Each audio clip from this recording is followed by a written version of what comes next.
for n number of years, and they are particularly working on various fields of development for a very long time. To give you a small introduction about uh, Vishwa Yuva Kendra. Vishwa Yuva Kendra was started in the year 10th August 1961 with the support of Pandit Nehru. It was started, and we are the founder members of VYKR, Shri Moraji Desai ji, Srimati Indira Gandhi ji, Shri Navalej Tata ji, Shri Ravindra Verma ji, Shri Virenjay Shah, and Shri Ramakrishna Bajaj. They were the founding members of Vishwa Yuva Kendra. The main activity of Vishwa Yuva Kendra is into two main activities, which is into capacity building and for the youth, and capacity building for the NGOs and the grassroots level NGOs from all over India. So we are working on this, and we are especially working for the youth to each and every part of the country. We always keep up we keep up the theme in mind. Leave no one behind. So we are when we are working, we are always focused on having everybody included, inclusive development. That is one of our focuses. Vishwa Yuva Kendra has its campus in Delhi at Chanakyapuri, where it is conducting several trainings, workshops, seminars on various thematic programs, and it is also working across various parts of India through our partner NGOs. And OISCA is one of our main partner NGOs in South India.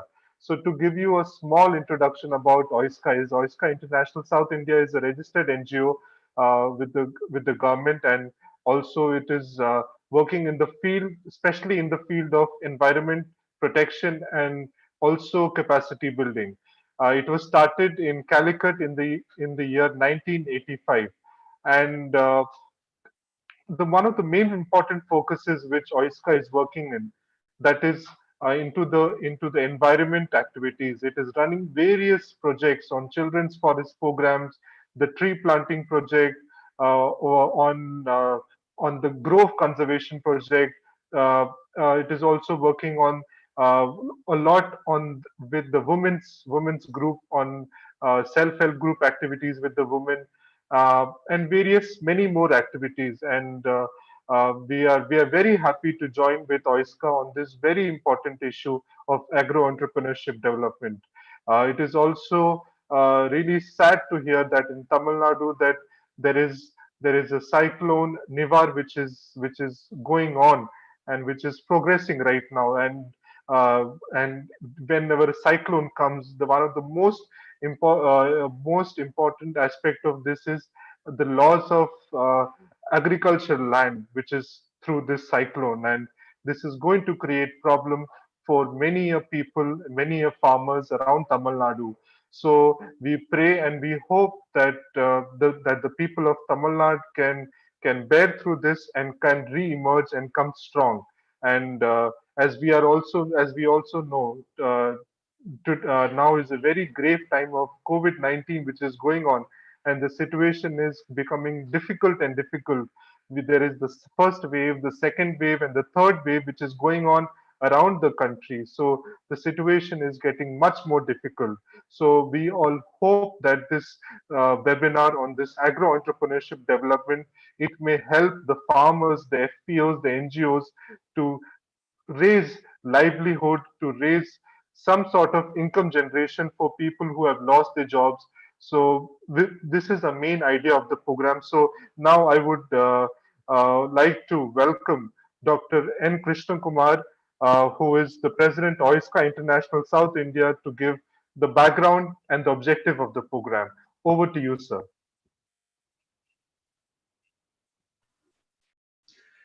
Thank you, Mr. Rajat.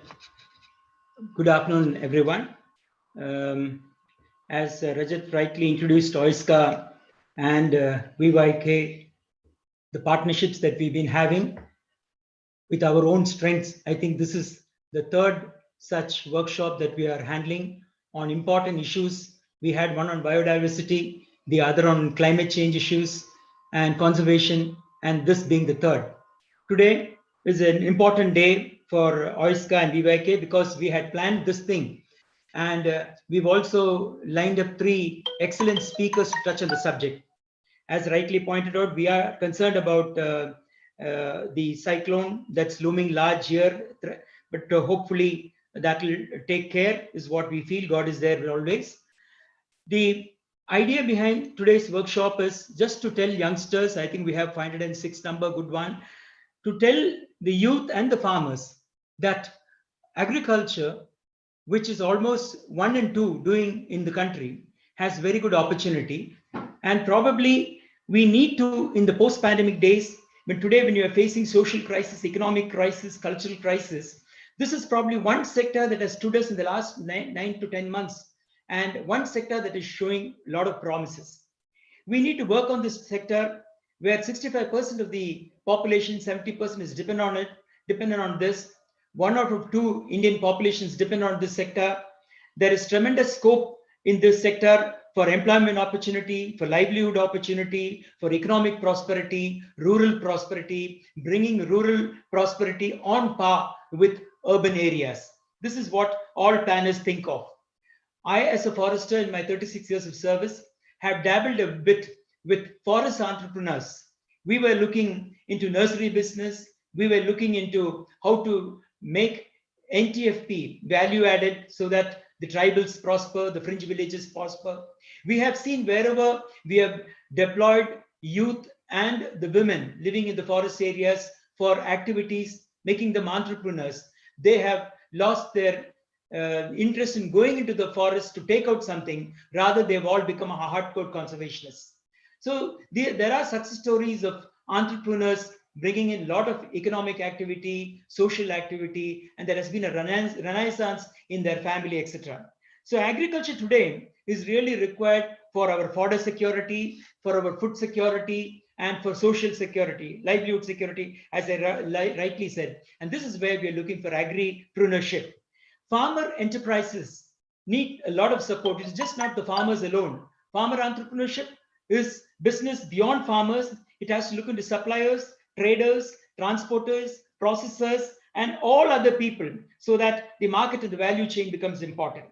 At the same time, having told that, for the farmers to face the global economy and the challenges looming large, they also have to be supported in big ways possible. That is why VYK and OISCA International thought of coming here to introduce such a good topic. We know that today youngsters are looking out for good opportunities. Many engineers who have gone to cities and even outside the country are all coming back to take to agriculture. What they really require is technological support. Now, for instance, in OISCA, we have a very interesting program, and one of our speakers is Dr. Abdul Jabbar is there. We do this Sunday farming for youth. So we want to really strengthen the youth and the women into agriculture. Having said that, we need to think of positive areas. We need to look into innovations that are possible. What are the technological innovations possible? What are the challenges? What are the critical areas that need management capacity upbuilding? And because there could be problems like finances, etc. So how do we really give good information to the youngsters who are interested in taking up agriculture as an entrepreneurship and to become an agripreneurship? We hear a lot of success stories of youngsters, and they are today with the technology available, with the GIS, GPS, and the other digital technology. We hear youngsters taking up apple farming, have become very successful, vegetable farming, zero waste, and then reducing food losses. They are into quite a lot of things like increasing yield and then looking into eco-friendly technologies, organic farming, safe soils, safe seeds, and n number of other issues. There are startups looking into seeds, pesticides, fertilizers, and farmer marketing. So these are areas that really need support so that agriculture is just not a business as usual scenario, but also becomes a profitable and sustainable business. And it should be able to attract youth and able to attract a lot of farmers who are trying now today, migrating out, looking for opportunities. So agriculture promotion, both in farm and non-farm sectors, is basically what entrepreneurs are looking for. And marketing itself is another very big issue. So entrepreneurship and marketing put together can develop needed strength for the people who are looking to do agropreneurship. And the three speakers today will probably outline the significance of this. And this basically was the idea of OISCA, whose core area, as rightly pointed out, is environmental development, agriculture, youth empowerment, which very much is the strength of BYK, who have been toiling the last so many years trying to empower youth and women and the farmers. So this basically is the idea, and I'm very sure the people who are present here will benefit largely from these excellent three talks arranged for the day. Thank you very much for this wonderful opportunity. Thank you, Mr. Rajat. Thank you Thank so you, much, Mr. sir. Rajat. Thank you so much. I think you have laid down the marker. You have given a very brief objective and the background of the program, because there are a lot of NGOs, FPOs, youth who are joined with us, and our limit in Zoom has exceeded. There are almost 500 plus participants who are there. So for them, we have a few announcements before we begin with the webinar. Uh, we have shared with the YouTube link of the webinar, which is live. Those who are not able to join us may click the YouTube page, the Vishwa Yuva Kendra YouTube page. You may find the live link of the webinar. For those who are not able to join us, they can all share it among their friends. Some other announcements: we will be sharing with the feedback link and the certificate link of the webinar in between. It will be shared in the chat box. Just some more announcements. I would request all the participants to kindly put up their questions, their questions in the question and answer box.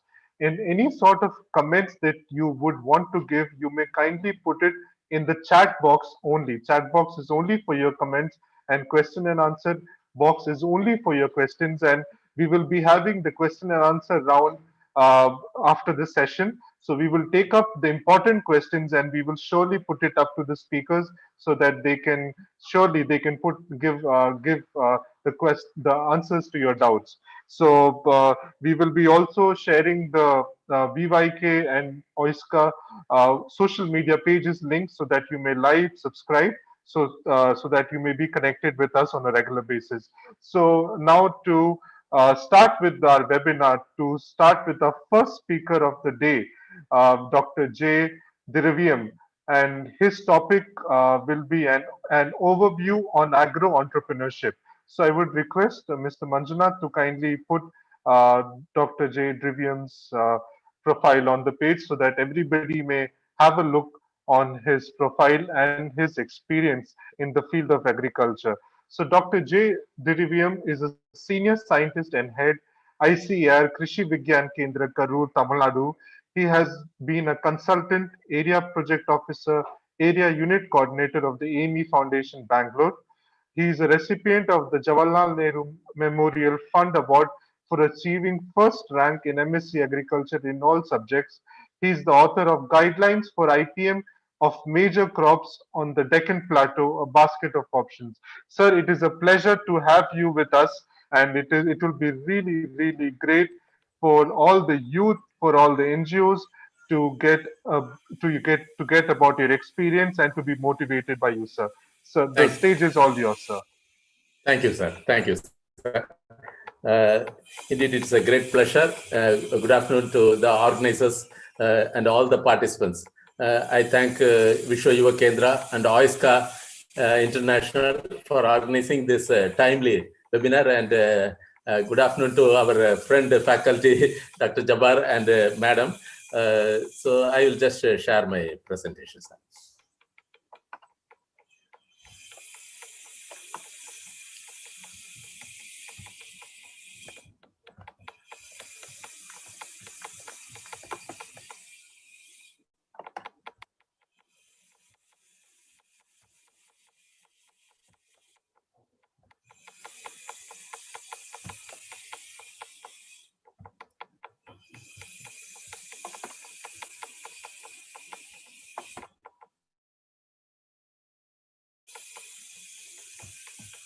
So, is it visible, sir? Yes, Hello. sir, very visible. Sir, Yes, yes, yes, sir, perfectly okay, sir. Okay, sir. Yeah. Okay, sir. So, So, as you all know, the country is facing several problems in the field of agriculture, and major workforce is involved in agriculture. And agriculture is contributing about 17.5% of the GDP as per 2015-16. And over the past few decades, we have seen there has been a reduction in the contribution of GDP. From 1950s, it was 50% and has come to 15.4% in 15-16. Similarly, the production of food grains has been increasing over the years. And we are the largest producer of milk and second highest producer of fruits and vegetables. And India contributed 25% of the world's pulses production and highest for any one country. Like that, similarly for rice as well as in wheat. Similarly, it accounts highest for the cotton production also. But when we see in terms of productivity, we are much lower compared to other countries like China, Brazil, and United States. This is the situation.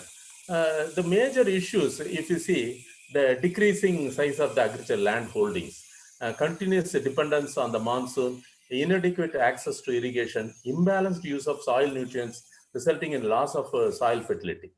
Then uneven access to modern technology in different parts of the country, lack of access to farmer agricultural credit, limited procurement of food grains by government agencies, and failure to provide remunerative prices to farmers.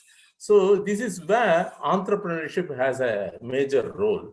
To just give a brief background of entrepreneurship, it is the capacity and willingness to develop, organize, and manage a business venture along with any of its risks in order to make a profit.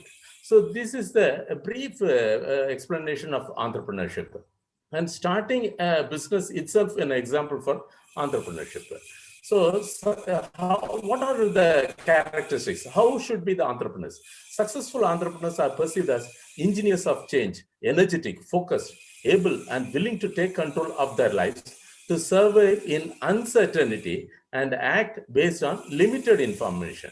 They must be persistent and capable to rebound after failure. So this is what we are seeing. Many times there are so many trainings being organized by several organizations. Many people come to this entrepreneurship, but once they face some problem, they just leave it. This is what has happened. So here we are seeing that entrepreneurs are born, not made. So there are some kind of genetic factors that also help. At the same time, developmental and environmental factors are also important. This is where all the stakeholders have a major role to play in this field. So the essential entrepreneurial skills are, they should have a good aptitude to learn. So learning is very, very important. And it has to be worked as a teamwork. There should be some core values, particularly in terms of quality. There should be no compromise. Leadership skills are required and resiliency. This is very, very essential in the kind of a global environment where we have to see the various factors affecting. And what are all the competencies that are required? This is just to give a brief about competency, is an underlying characteristic of a person which led to his or her effective or superior performance in a job. So the competence refers to combination of knowledge, skills, motive, attitude, and habits. So all these are very, very important. And when we list out, these are some of the important entrepreneurial competencies. Initiative. Everybody should take an initiative. They should be seeking and acting on opportunities. So they will not come. We have to be looking for the opportunities. Persistence. They should not leave the work. Information seeking. They have to see all the sources. There should be concern for high quality of work. This is what is very, very important. And commitment to work contract. Whatever they commit, they should do it. Efficiency orientation. They should be doing very, very efficiently. And systematic planning is also very important. Problem solving. So problems are bound to happen, and we should be always ready to do problem solving. Self-confidence, persuasion, use of influence strategies, assertiveness, monitoring, concern for others' life, welfare. So all these are very, very important. This is what will make a person entrepreneurial. So when we see this, for the farmer entrepreneurs, The entrepreneurship can be provide an innovative solution to critical agricultural issues. See, we are facing the problem of low crop productivity. So entrepreneurs can use precision farming techniques to increase crop productivity. Very recently, you might have heard that the soil moisture meter developed by the Sugarcane Breeding Institute scientists, particularly the team led by Dr. Hari. So they were awarded by the Ministry of Jal Shakti because that monitors the moisture level so that we can effectively utilize the water. Similarly, several companies are already manufacturing, and more than 1 lakh pieces of this particular moisture meter has been sold. So similarly, high cost of input. This is also a major concern. The input costs can be minimized by incorporated data-driven decision making. Particularly in terms of soil fertility, the Decipher software developed by TNAU are being used for developing decisions for particularly managing the soil nutrients so that we can reduce the input. Similarly, there is a wastage of crops. Particularly, agri-entrepreneurs can support the government in creating storage facilities, particularly the rural godown, and so many other infrastructure facilities are being created with the support of the government and NABARD so that they can effectively manage the supply chain. So there is also a need of agriculture for more productivity and profitability. So the need of the hour is that the growing unemployment as well as the poverty in rural areas. Unless the people take up to entrepreneurship, it will be very difficult. So this will generate a lot of benefits such as increased agriculture productivity, creation of new businesses ventures, particularly in the rural areas, new jobs, innovative products and services. To cite an example, our own farmer innovator, Sri S. Duraisamy of Kumaramangam village of Kulithalai block, he has developed this weeders, innovative weeder. It is by Garden Land Weeder. He has named as Balram Weeder. He has applied for patent and he has got the patent. And the Rural Innovation Fund from NABARD has supported this particular initiative to set up a small workshop. And we have groomed him, and through various platforms, we have given adequate publicity, and he has successful in bringing out the weeders for the use of several other farmers. So similarly, several other services in the rural areas that will generate increased wealth. So agripreneur is a dynamic business manager who performs various agri-based activities using different resources like physical, financial, human, as well as information to accomplish a certain role. So coming to the farmers, how the farmer entrepreneurs are working, that we have to see, particularly small scale farmers. So once they become entrepreneur, the farming becomes a profitable venture. So they have to deal with the complex, unstable and dynamic environment. So they play an important role in producing products and moving them to the market through the value chain. So in an integrated manner, whole system can work efficiently so that it will make it more profitable. So entrepreneurship is the key factor for the survival of farming in an ever-changing and increasing complex global economy. So farmer entrepreneurs see their farms as a business and as a means of earning profits by taking calculated risks to make their farms profitable and their businesses grow. For example, our own fish farmer has started a bioflock. So his name is Mr. Abilan. So there is a small village called Kalathupatti, so near to Tohamalai block. So he is doing fish farming, particularly this gift tilapia, and he could be able to attract angel investors to a tune of 30 lakhs, and he is doing it in a very successful manner. So similarly, there are so many farmer entrepreneurs. Becoming more entrepreneurial can be a challenge for small scale farmers because they need more of hand-holding support. That is very, very important. Particularly the extension workers and institutions should develop these agripreneurs. So to become a successful farmer entrepreneur, they must be technically competent. So, this Krishi Vigyan Kendras are working throughout the country, and we are actually providing a lot of technical support.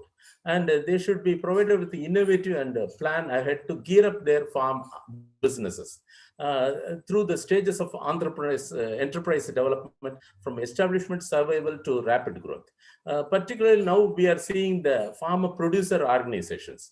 So through various organizations, particularly NABARD, Department of Agriculture Marketing, there are so many initiatives, particularly to develop these farmer producer organizations, farmer interest groups. So they are all coming up very nicely. And there are also many challenges for these farmers, like social barriers, economic barriers, regulations, access to finance and information, their own managerial capacity to cope with risks and changes and to seize opportunities. So these are all the critical issues where every organization should support farmers. So the business skills which the farmers have to learn are, they have to see that the product should meet the specifications so that it can be marketed profitably. Many times we see the global arena is with a lot of multinational companies having several products. So that is a big competition. So farmers have to develop products which are very, very competitive, particularly in terms of quality. And also they should be able to negotiate with the various value chain partners so that they can develop their business. Also, the evaluating the sales and profitability. This is very, very important. They have to constantly monitor so that they can grow as the season progresses. As the whole system, the whole farm will get profitable, particularly through the organic farming initiatives also. And also they have to generate plans that work for a long term, particularly in terms of water conservation, conservative agriculture. So these are all the particular challenges faced by the agri entrepreneurs. So farmers are mostly production oriented. So they need to go for skill and knowledge on post-harvest technologies are lacking. So these kind of capacity building, particularly the Agriculture Skill Corporation of India is giving several programs. Also, there are other initiatives being given through various organizations. Mentoring support, this is very, very important. So several non-governmental organizations, the Krishi Vigyan Kendras, the departments, everybody should provide mentoring support. And also resource mobilization, particularly in terms of technical, financial. So this is also a very, very important. Many a times the farmers also, as well as the entrepreneurs, they say they are not getting the adequate financial resources from the banking sector. So for this, there is need to be more of a hand-holding support, particularly in planning the project. So to prepare a detailed project report, which will be viable so that the financial agencies will be willing to do the support. Similarly, the credit worthiness is also a major issue. So many times organizations, particularly the banks, are hesitant because of the repayment issues. So this has to be taken into mind, and the farmer should build the credit worthiness so that the finance becomes easy. Similarly, the institutional framework is also required. So like FPOs or SHGs, like that, the institutional mechanism. So this framework is now starting, and the farmers have to make use of these opportunities, particularly the FPOs, the JLGs, like that. And the scale of production is also an issue. Whenever there is a small quantity, there is not good opportunity. So they have to pool, aggregate the commodity so that they can take up marketing. So marketing also through several measures. Now this e-NAM and several other portals are there. All these things can be used for better marketing. So coming to the government and non-governmental agencies, how are the supports there? I will first cite the support given by the flagship program, Agri Clinics and Agri Business Centers program. Is a very, very unique program. This is supported through the manages National Institute for Agriculture Extension Management, managed at Hyderabad, is offering this program. So we are a nodal agency for this program. The NABARD is routed through this subsidy component. And here the major thrust is to create gainful self-employment opportunities, to unemployed agri graduates, agri diploma holders, and several other agri-related and science-related graduates. Also for even +2 vocational students, several other things also have been added. And to support agricultural development. So government's system is able to only reach about 4% of the farmers. So we need several extension agencies, particularly these agri clinics and agri business centers, to support the efforts of public extension. So this is a brief thing about the agri clinic, where diagnostics, advisory things, all those things are built in, where the agri business center is a profit oriented organization, so that both go together supporting each other. And these are the eligibility criteria. All these things are available in the agriclinics.net website, which can be referred for use by various candidates. So several agencies are involved in training. It's a 45 days intensive training program. It is totally a free program, and the course, everything in details are given in agriclinics.net. So these are the various activities which have been promoted, about 32 activities, and still more activities can be added. And these are the plenty of opportunities. As it was shared during the opening remarks.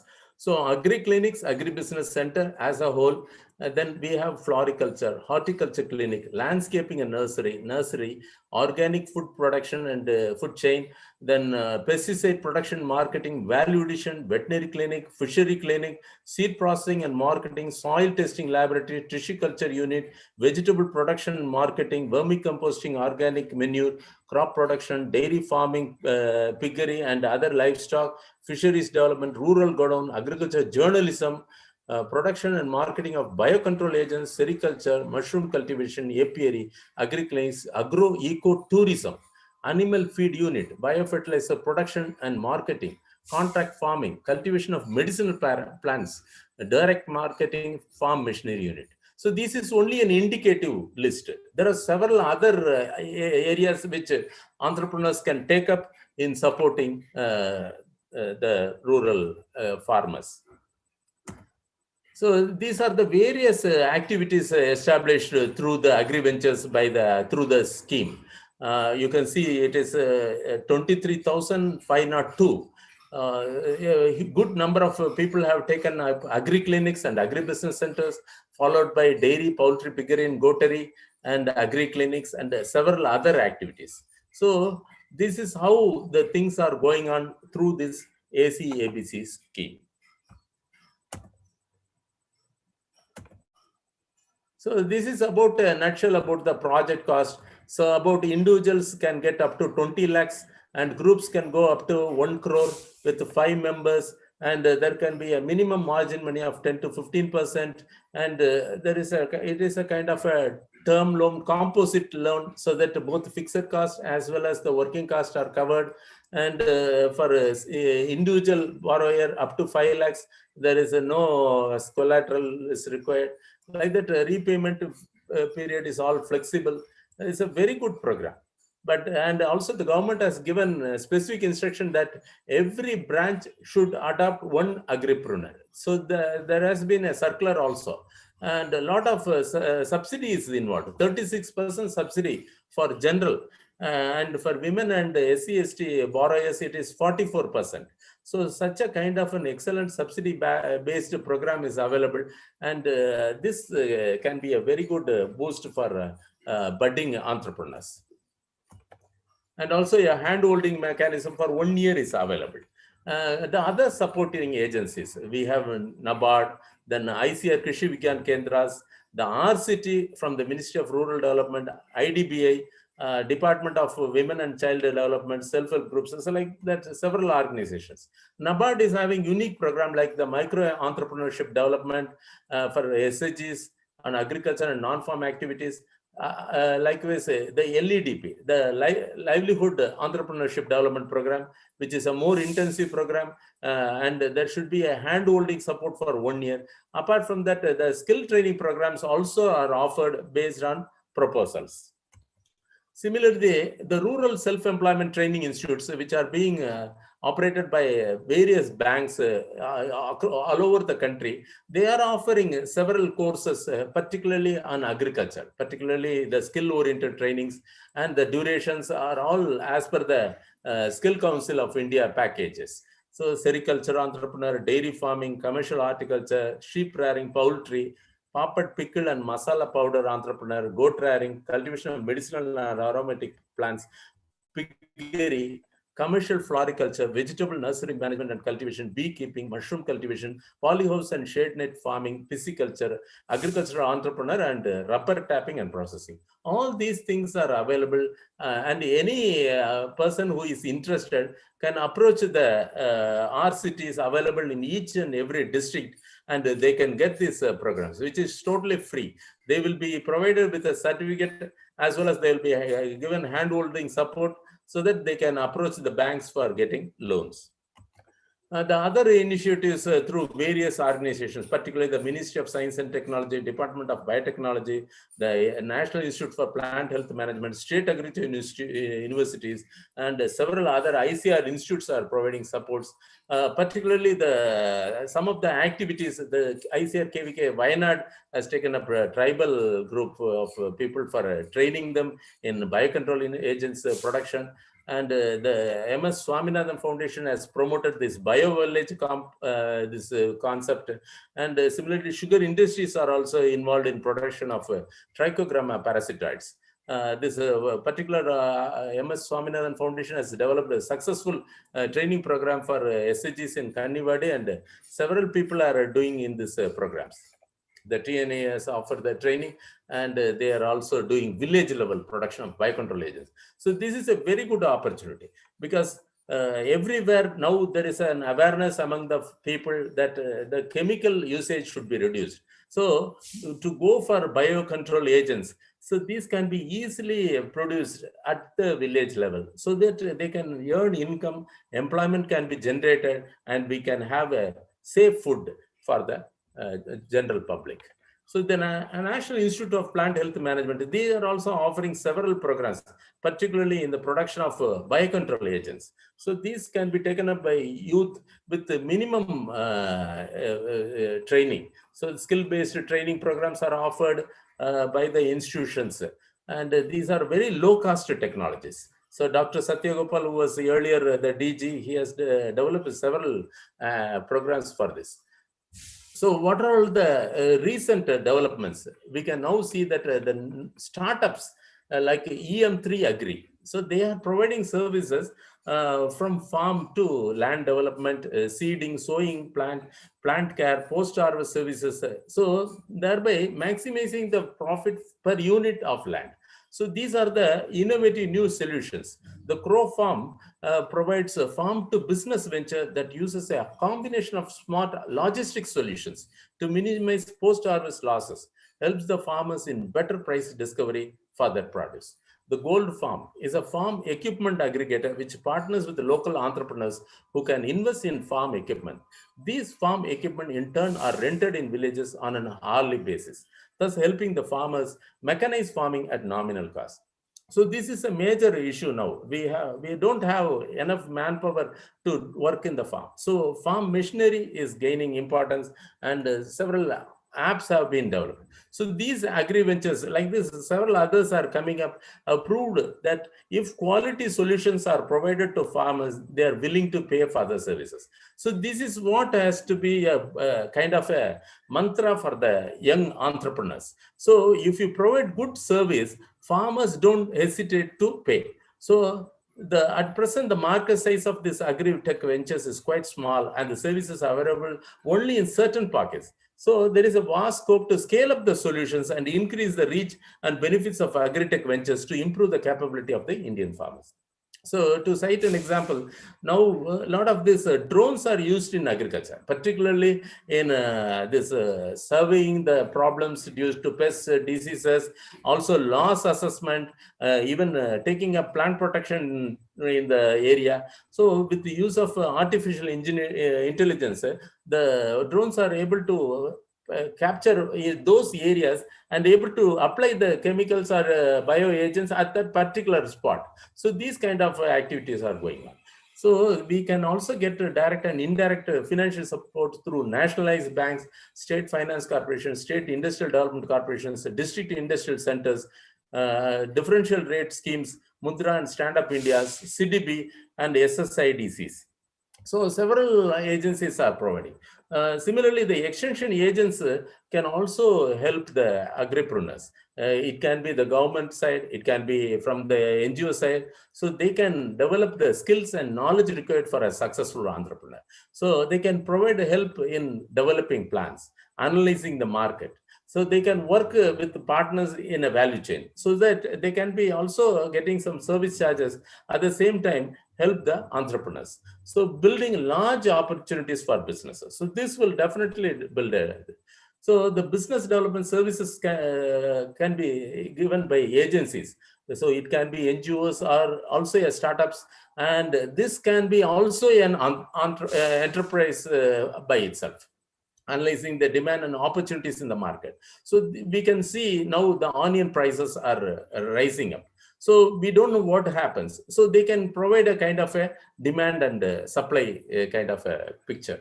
The mapping the chain of the market, making the decisions that are related to the demand and production of the product selection. So this is very, very critical. Many times when farmers all grow tomato, everybody grows tomato. The price falls and farmers are at loss. So these kind of things can be done by agencies. The cost of production. So people don't know what is the cost. They go and apply fertilizers that are not necessary for the crop. So like that, there is going to be increase of cost of production. So these can be tracked and informed.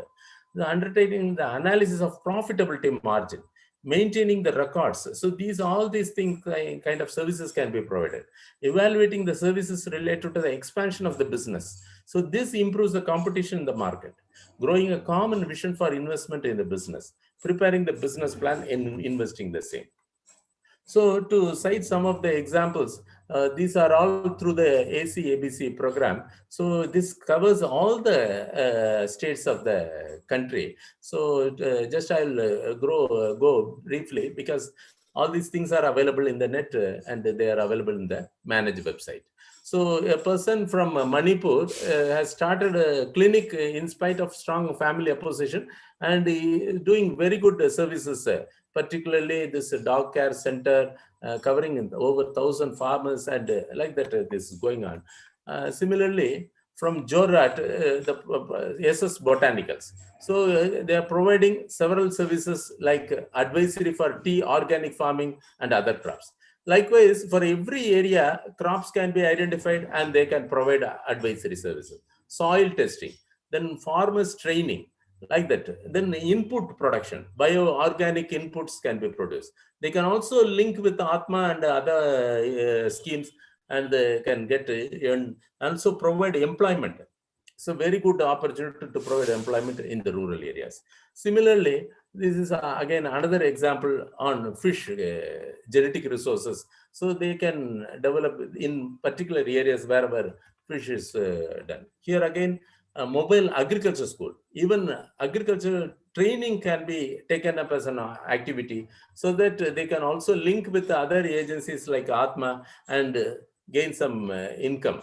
Similarly, they can also link with the institutions so that they can mobilize these farmers. Scientific dairy solutions, so from Ahmedabad, Gujarat. And also here, integrated farming system. This also can be taken in several areas, and a lot of data generation is required. Similarly, this biotech lab. So a lot of small biotech labs can be created with a minimum cost, and the Department of Biotechnology is supporting in a large way. So this can help in producing organic inputs. Then seed is also a very good area, particularly these vegetable seeds, fodder seeds, traditional paddy, vegetables. Several seeds are in demand, and this can be produced. So also agri clinic for nursery. So this can be a very good opportunity. So a lot of plants are being developed from several states, and this is also a huge requirement. We are also doing this kind of activity for supporting the farmers through our nursery supply program. So this is about gold farms and this agri clinic. They have named as Red Gold Farm. So they are providing good services to the farmers in terms of vegetable cultivation and high-tech farming, like that. Also, you can see this is again crop science, where they are doing agri-business for production, marketing, promotion of biofertilizers, biopesticides. So this is also a very good opportunity. Madam is doing this work. And this is also another activity. The retired officer is doing this activity to support people at Kollam district. And this is Super Agro Products from Neela of Pollachi. She is doing this micronutrient manufacture and sale agri consultancy. She is able to get a turnover of 75 lakhs. So these are all very good opportunities. Fish clinic. So this is also a very good opportunity. So like this, there are so many opportunities. There are so many examples to cite from our own district as well as throughout the country. And what is more needed at this point is that agripreneurship is very, very needed, and it provides a effective management of agri elements, particularly soil, seed, water, and market needs, so that the youth can be groomed to take up a risk on these activities, so that they will be able to acquire more knowledge in this agriculture sector, so that they can prove to be a right agripreneurs. Also, there is a huge potential to contribute to national income. So at the same time, they can get direct employment, income, as well as they can develop the vulnerable section of the society, particularly the deprived people. So agripreneurship is not only an opportunity, but also a necessity. So for improving the production and profitability in agriculture and allied sector. So to first, this is what happens whenever a person wants to take up a small agripreneurship. They will ignore, then they laugh at them, then they fight at you, then you win. So this is what our father of nation has quoted. So definitely, the young entrepreneurs, the farmers, they have a lot of opportunity. We at the KVK support all these farmers and agripreneurs, as well as all the other agencies, and we will be willing to support these young entrepreneurs. And if there is any specific questions, I will be happy to answer. And at the same time, I thank the organizer for providing this wonderful opportunity. Thank you, sir. Thank you so much, sir. Thank you so much. Uh, and it was a really, really very encouraging session with a lot of details, sir. Thank you, And sir. uh, and I think you have given a really brief overview. And I hope the NGOs, FPOs, other farmers, and youth surely must have taken a lot of points from your PowerPoint presentation and as well your talk. So we will so please be tuned with us, because we will be having the question and answer session right after all the speakers. We have all the speakers, sir. So we will have the combined session, sir. So thank you once Okay, again, sir. sir. On Thank you. behalf of Vishwa Yuva Kendra and OISCA International, we thank you, sir, for Thank taking you, sir. out time and for preparing such a detailed presentation, sir. Thank you so much, sir. So Thank you, sir. we are just now moving on to our next eminent speaker of the day, who is Dr. P.K. Abdul Jabbar, Assistant Professor, Kerala Agricultural University. I would request Manjunath to kindly share the profile of Dr. Abdul Jabbar. And sir will be talking about farming technologies and about other important aspects for agro entrepreneurship. So, as you can see, Dr. Abdul Jabbar is an assistant professor at the Kerala Agriculture University. He is also the director of the agricultural programs of OISCA International South India. He has served as agriculture officer in the agricultural department of Kerala.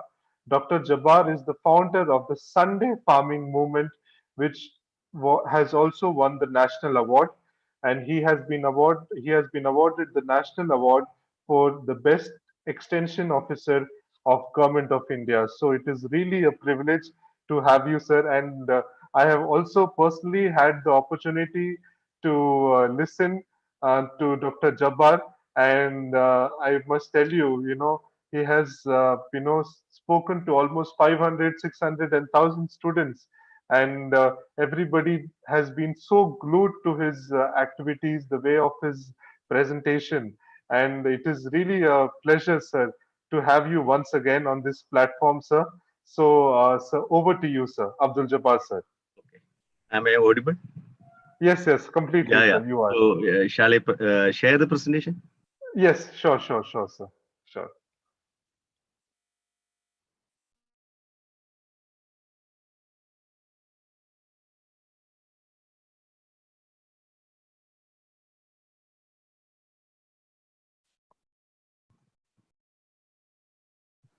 Sir, also a lot of youth, once again, just to share with you, a lot of youth are there in this webinar as well, and lot of Okay. FPOs and farmers. So it will be really useful for them, sir. Okay, Yeah. sir. Yeah.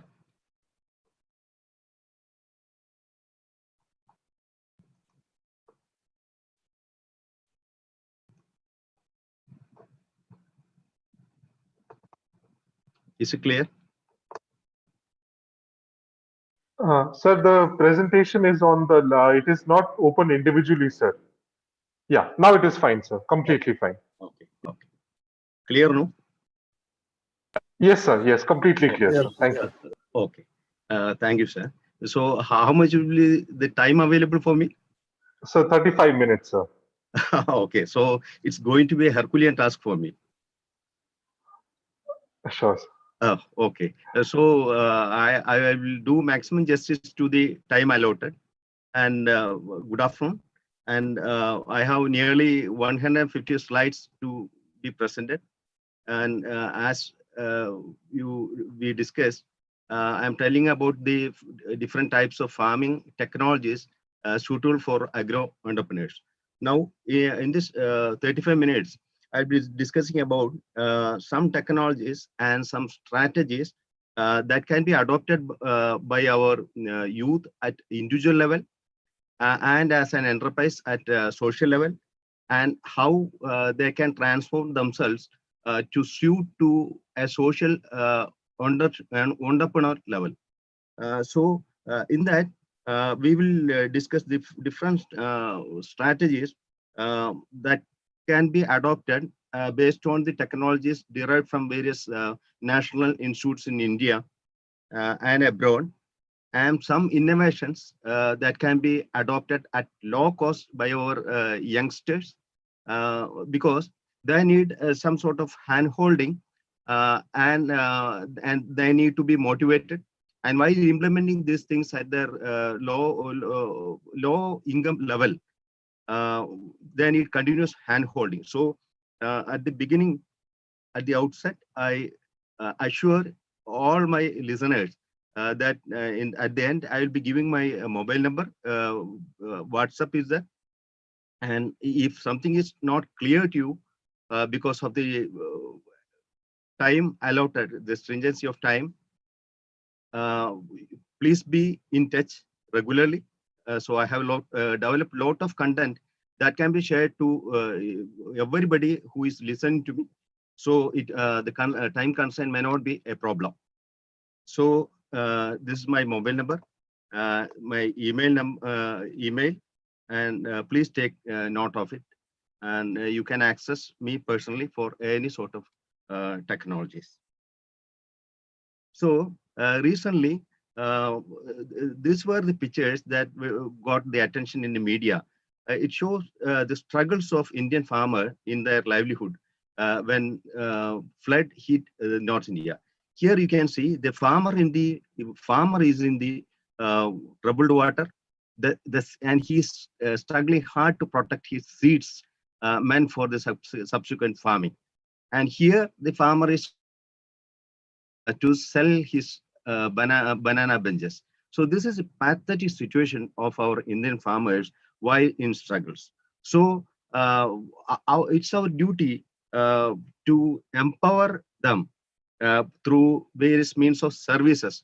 And we have to transform ourselves by a very positive thought that the agriculture is equivalent to the nation building. To be in farming is equivalent to the protection of nation and it is a nation building process. This is my first advice to all those youngsters who are now listening me. Now, recently after flood, this farmer is struggling to bring back his small marketing hub, which was uh, taken by the flooded water. So it is told that where there is a will, there is a way. Based on the technologies that we discussed, if somebody, because we have nearly 500 listeners, if at least 10% come to transform themselves as entrepreneurs, this program will be a great success. So we know that a collective effort is the need of the hour. So I salute the OISCA International and VUK for giving me this wonderful opportunity. So we see that the old is becoming still gold in India, because a lot of enterprises are coming in rural India, and especially it is being linked to the urban area based on our traditional knowledge, because traditional knowledge and Indian heritage is becoming a major strategy of marketing, especially in organic farming area.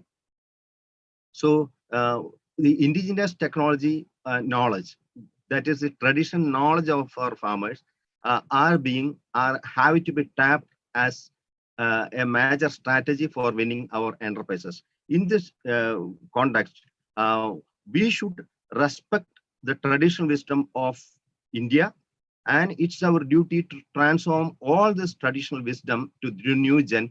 Otherwise, the whole thing will be marginalized and the whole traditional wisdom will be lost forever without being transformed to subsequent generations. So all my young friends should commit themselves and should take a pledge to respect the traditional wisdom of India, to withstand the eroding values of India, and to showcase the every new technologies, the new technologies and innovations that are being generated every day for our uh, uh, farmers. That is the next point. So, as Bhagavad Gita told, far better to live your own path imperfectly than to live others perfectly. That is the thing we have, because that is spirit. That should be our spirit, because we should not imitate anybody blindly, because there are some values that have been transformed from generation to generation in India, and we have to respect the tradition of India, and we have to nurture some values based on that, and based on these values and traditions we have to nurture our enterprises. That should be the concern behind our social enterprises. So this is an era of digital disorders, because digital disorder, this slide I am including to show why farming is important, because digital disorder is a mysterious relationship between new technology and the human behavior, because most of my listeners are millennials, are from millennials, and those in millennial community will be addicted to the digital world, I'm sure. So digital disorder is emerging as India's new lifestyle disease you have to take care. So 50% of world selfie death occur in India. So it is in this context that farming has to come, and the importance of farming have to be inculcated among the new gen. So that is my point. So there is something called as Facebook depression. That is the depression of coming to a person, seeing lot of positive things happen in social media. That is called as Facebook depression. So in other countries, there is a slogan that farming has to be an alternative to combat this digital disorder. So they are raising a slogan that farming is cheaper than therapy. So in that point, in that context, the farming has to be viewed, and in that context, our agricultural entrepreneurship has to be viewed. So the agriculture ownership should be for our subsistence farming as a way of forming our own safe food. Then some sort of taking some sort of ownership at our affordable level uh, for the betterment of our farmers and in turn our farming community. That is my point. So there is something called as nomophobia, that is the no mobile phone phobia. Nomophobia is very interesting that in the absence of mobile phone, we'll be absent-minded. So such things and such deficiencies, such psychological deficiencies, and all those can be overcome by our involvement in farming. So as M. S. Swaminathan told, our most respected father of our green revolution, he told that agriculture should be intellectually stimulating to our young generation, our millennial world. So how it can be done, that's our point. And now recently, our Krishnamurti sir, he was telling about the Sustainable Development Goals. And my dear friends, in every development fraternity and in every development discussion, we hear about Sustainable Development Goals. And UN General Assembly has told about Sustainable Development Goals because it is becoming a major agenda. So I am telling about the Sustainable Development Goals number 12, which is all about responsible consumption and production. So we will be discussing about various technologies which will help us in responsible consumption and in production. So our Rashtrapita Mahatma Gandhi, he has urged that there should be a marriage between the brain and brawn of farmers if Indian agriculture is to progress. So be involving in entrepreneurship and starting some sort of enterprises is the alternative for assuring the marriage between the brain and brawn, as our father of nation predicted. So I am thankful to VKY in giving me plentiful opportunities to start our Sunday Farming program. So my request to all listeners of this session is to like the page of the Sunday Farming so that we can regularly be in touch and we can regularly share the various technologies suited for farming at youngsters level, because our Sunday Farming is mainly for youngsters engaged in farming and other enterprises. It is sustenance through nurturing and dignifying approaches for youth in farming. That this is the acronym of these approaches, and it is called as Sunday Farming, and it is run in India from 2000 onwards. And for the last 16 years, we are among the budding millennials, motivating them to initiate farming at their family level, and also by making them successful to start some sort of enterprises. So this is the one of its session jointly organized with Vishwa Yuva Kendra at Kerala in Wayanad, in Alue. This is another session organized in Tamil Nadu, wherein more than 1,000 youngsters participated. And I salute VAK for their excellent collaboration. That caused major footage for this intervention. So coming to the different opportunities for entrepreneurship. Entrepreneurship can be at farm level, and it can be as a service provider, and it can be as an input producer. At farm level, if my friends are thinking, it can be a production through best technologies, and you can think of farm tourism, and you can think of organic farming. In organic farming, if best combined at the farm level, it will help in gradually culminating in a farm tourism approach. This can be a holistic thing. Then, if you are thinking of service provider for undertaking farming, it can be input procurement, distribution, custom hiring of machineries, micro irrigation technicians, farm gate processing equipments. You take the machinery to farm gate and help the farmer to make the processing. Then it can be helping the farmer for plant protection. It can be green fodder supply. It can be helping him for storage, in crop care and crop nursing, because we have nurse in animal husbandry sector.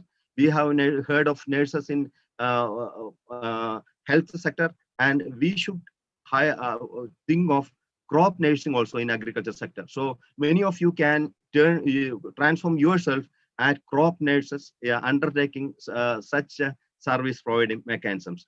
Then it can be greenhouse care, then organic recycling and landscape. These are some of the areas that can be taken for service provider, this thing.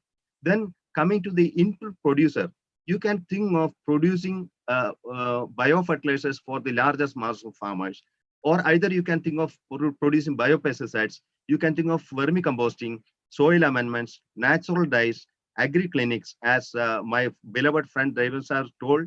And then you can think of making organic preparations, and you can even think of starting nurseries as input producers.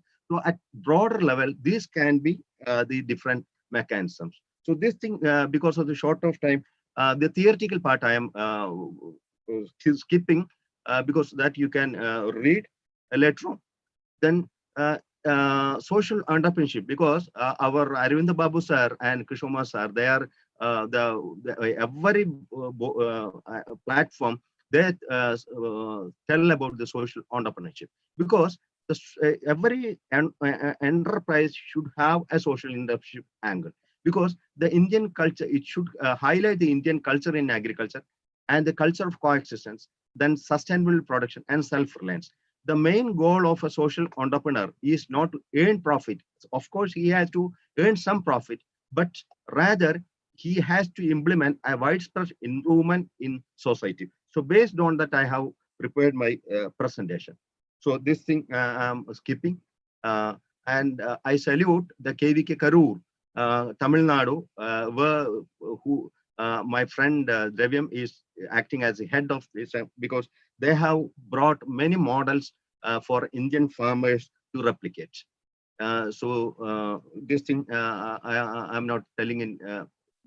One thing, you can think of an organic input center run by youth, because organic input center, it can be a breeding and rearing of Deshi cows, and you can think of making Panchagavya, Jivamrita, Vermiwash unit.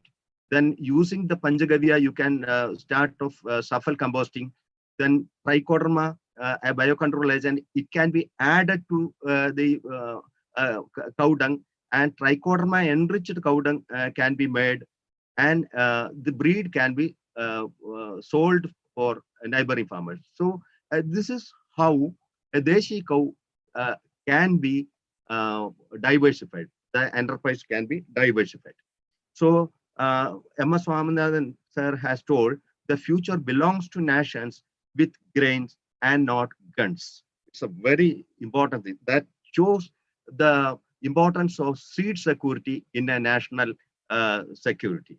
So based on that, I will draw your attention to a famous seed mother network and community seed fair Orissa, because in Orissa, a lot of our common women, they have been networked to conserve their own seeds for the succeeding generation and for the nation. In such a fashion, you also can be seed barriers for the nation, and you can also start conserving traditional seeds, collecting traditional seeds, and start community seed banks at your level. It can be a very good social enterprise. Then think of farm tourism by changing your neighborhoods and your collective areas in that level. I have very good experience in associating such farmers. Then recently I got a call from Germany asking for Arakan plates of this dimension to pack their organic soaps made there. The question was to get 4 lakhs Arakan plates dishes from India. And I inquired every shops in Kerala, but that time hardly I could collect 1,000 numbers, because this much difference is the deficit in entrepreneurship. So you can think of starting eco waste made of arecanut sheath or our plant leaves, and start exporting to different parts of world, and even different shopping major ventures, North India, and the famous Guruvayur temple. They are in search of such eco-waste plates, and temples of North India, they are in need of bigger dimension plates, which is very common in Salem of Tamil Nadu, and such enterprises you can think of.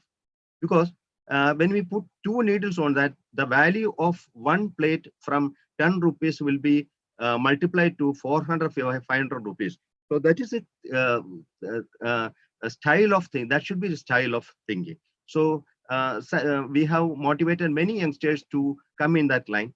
And I am bringing this lady who is suffering from paraplegia due to an accident. She is not able to move, and she is painting the remainings of the arecanut pieces, and she was exporting these arecanut flowers to Europe.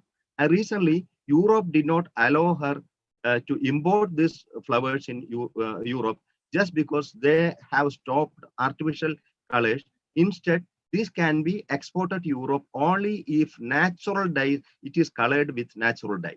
So natural dyes, the quest for natural dyes, and the different preparations of our traditional Indian natural dyes, those things have become more important in our social entrepreneurship. So that can be think of. The second thing, you can start off a safe food hub, because you can make your own safe food, safe vegetables by a lot of technologies, and it can be a youth activity. And you can think of sharing those safe vegetables in neighborhood, and you can share the cut vegetables also. And there are a lot of examples of safe food hub initiated by farm women, youngsters. You can also think of initiating such a safe food hub in your neighborhoods. And marketing can be through WhatsApp group, or you can even think of making a mobile app for its marketing. Then, as our Dravians are told, we can start off integrated farming system and organic management, and based on you can market these organic foods in the satellite safe food hubs.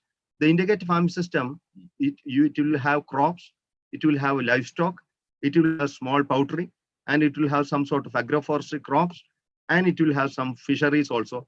All these components will be integrated such that you get now optimum income from a minimum area of land. And you can think of organic vegetables and fruits, then link those fruits and vegetables and market to safe food hubs. This should be the strategy.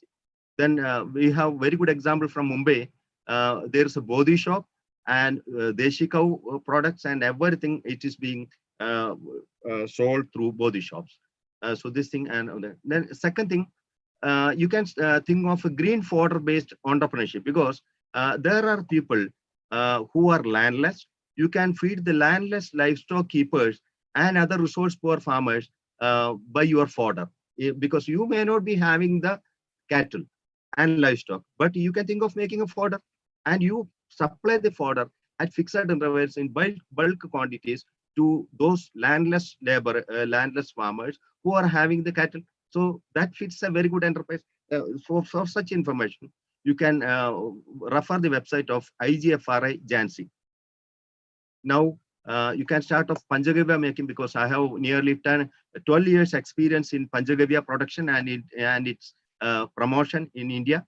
So Panchagavya, I have a text wherein 32 scientists have underlined the fact that if you use Panchagavya in banana farming, the entire 32 proteins will be successfully formed in banana, and it becomes a balanced diet for our kids, babies. So Panchagavya feeding in banana is a very good thing, and you can sell it as an organically grown Panchagavya treated banana. This is how a social enterprise has to be made. Then using the Panchagavya, you can think of suffle composting. That is the composting of our rural waste using Panchagavya. What you have to do, just feed the Panchagavya made because of the lack of time, I cannot tell how to make Panchagavya. That I will send in WhatsApp. So to those who are interested. So what you have to do, you collect the Panchagavya and feed it at 60-degree angle to a bulk of waste you have dumped into your farm. And in a period of 70 days, the entire waste that you have kept in your homestead will become a very good composting. So you can sell it as Panchagavya enriched soil composting. This is how our rural enterprises have to flourish. So medicinal plants, you can think of medicinal plants as an agroforestry initiative.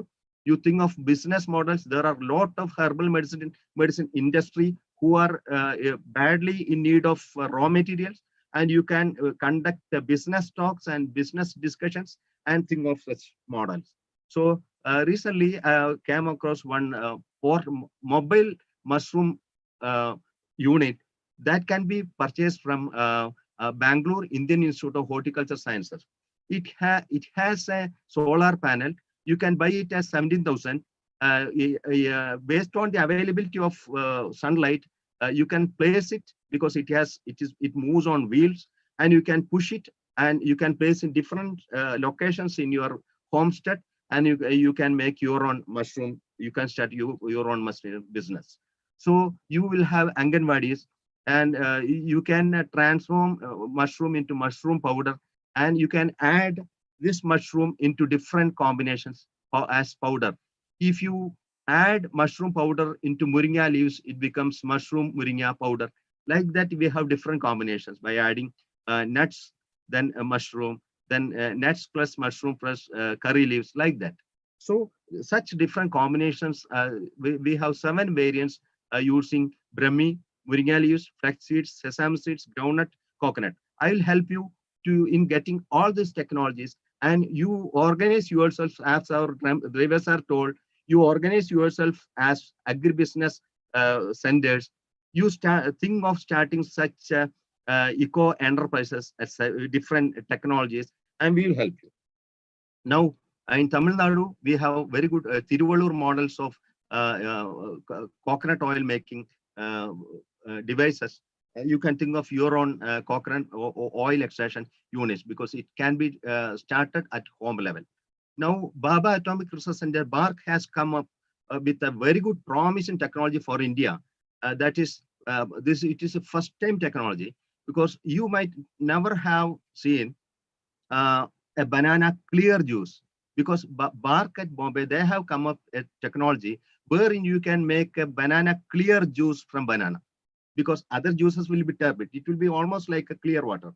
You can think of such technologies, and I will help you how to get that technology.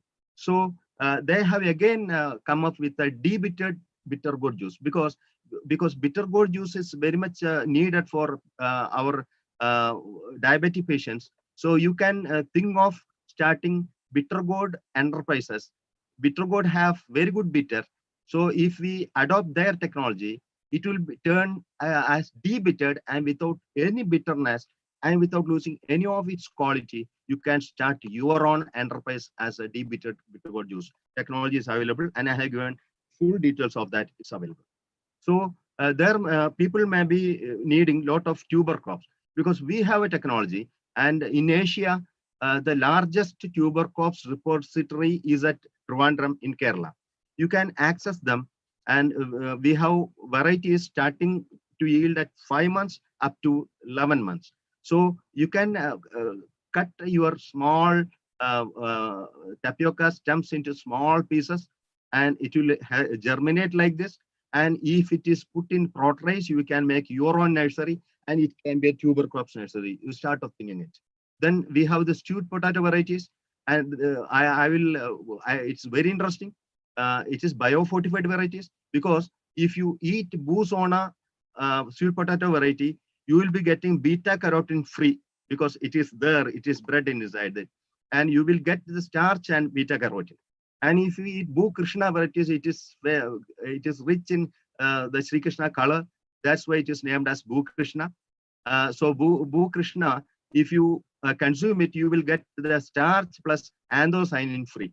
So this is how you should showcase this enterprise, because you think of because if you make noodles out of this bouzona, you can distribute noodles rich in beta carotene. If you distribute noodles out of Bhu Krishna, you can distribute farmers and neighborhoods and your children noodles rich in anthocyanin. This thing. This is how we have to start enterprises. Now there is a small machinery costing just 7,000, by using which you can make tapioca chips. Then tapioca slicer is there. Then these are some of the pasta and small noodles made out of the sweet potato and tapioca.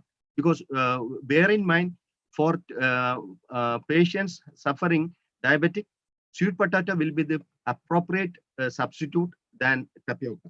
So in that aspect, you can start very good enterprises.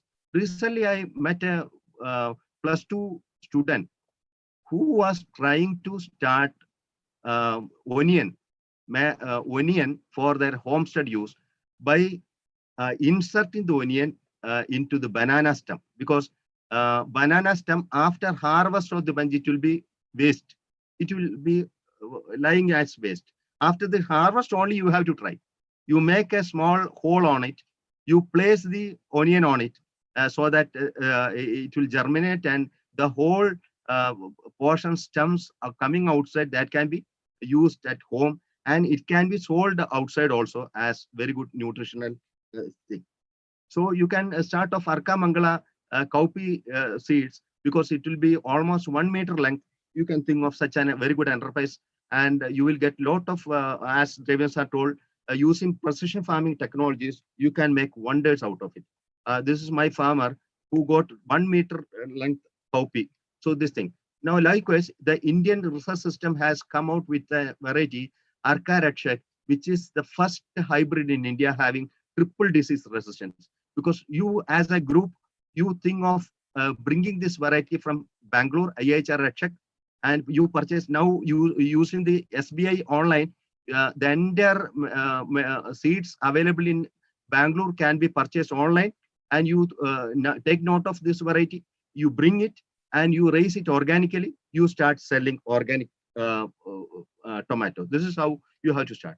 So our Moringa, this is a wonder crop of world now.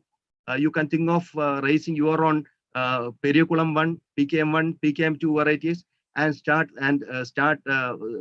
because our Dravens are from Karur KVK. They have very good technologies on value addition of Moringa. You can access them and get technologies. Then start thinking of some vegetable tower models at home. You take a sack and make a plastic channel inside. You place it, then raise all the vegetables around. Then you pour the water inside, and the vegetable starts growing. Because of the shortage of time, I cannot explain fully. You can access me. You can send WhatsApp message to get more details on vegetable tower models. I will welcome. I will send all this step-by-step flow chart to you. This is how it will come out. So start your own vegetable safe food at home.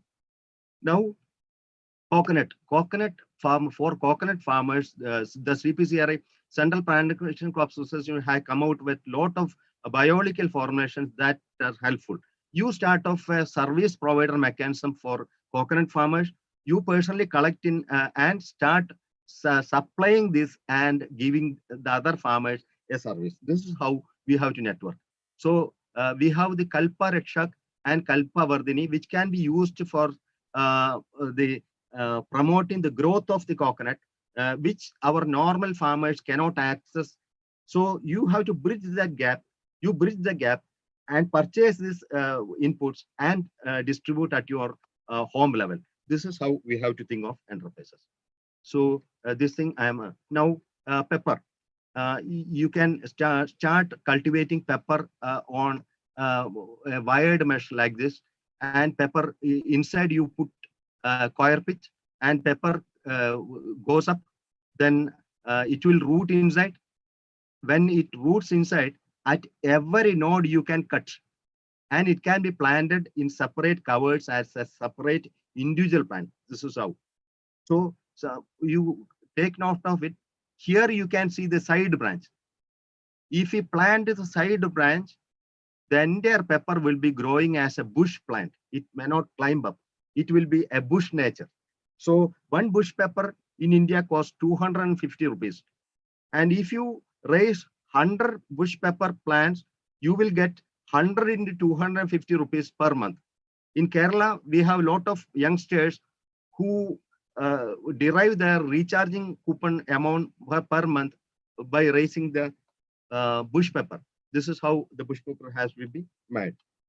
Now you start off raising ginger in plot race. You can sell ginger varieties in different ginger varieties in plot race. We have a lot of ginger varieties. Then this thing and small vermiwash unit using the earthworms. You can recycle the entire waste that is available in kitchen as a by means of the vermicompost worms. Then I have given a pump here. Utilizing this suction pipe, you can take out the entire vermiwash and dilute 8 times with water and spray on your vegetables. This is how you can make your own manure at home. Very easy, very much easy and very much feasible also at your home. Then video clipping I will send you. Then we have the Tamil Nadu coconut butter milk solution that can be made. Ingredients are available. Jivamridam is very good for organic farming. Then azola, you can raise azola. If you keep azola in plastic container without any air for 15 days, the entire azola will be decayed, and it is the best organic manure for your organic farming. This is how you have to generate. Then if you want your own tapioca or tuber crop, you can make a tapioca, your own tapioca, either in terrace or in front of your home by using a plastic sack like this, by transforming it to as a media. So this is the bush pepper that I have told. You can think of making such bush pepper, because if you plant the side branches of pepper, it will become a bush pepper. That is the main nutshell of the information of that. You can spread the pepper around your home. It can be an aesthetic value like that. So this is how the pepper nursery you can start. Then we have the serpentine method of raising pepper, which is a very good, very easy method of raising pepper. Then Varada ginger, you can think of a plot raising. Then if you lack water, we have the world of super absorbents, because super absorbents will help you to conserve water. It is made of starch and it is biodegradable. Such things you can use in farming. Then wick irrigation. Wick irrigation can be used for irrigating your crop. This is how it has to be made. I will send you detailed video for those who like it. Now, precision farming. This is how precision farming can be, because Tamil Nadu is very much famous for precision farming. And if you cover the entire land area with plastic cover, then make separate cover holes for planting. And inside we have drained the drip irrigation system. And through the drip, we are giving the water and the fertilizer. This is how the precision farming. It is a technology at larger level. This is how fertigation, because this is Venturi, this is called Venturi. While moving water, we will be calculating the fertilizer quantity and it will be fed in this bucket, and the water will automatically take back the fertilizer and it reaches the entire plants here. This is how the fertilizer precision farming can be undertaken.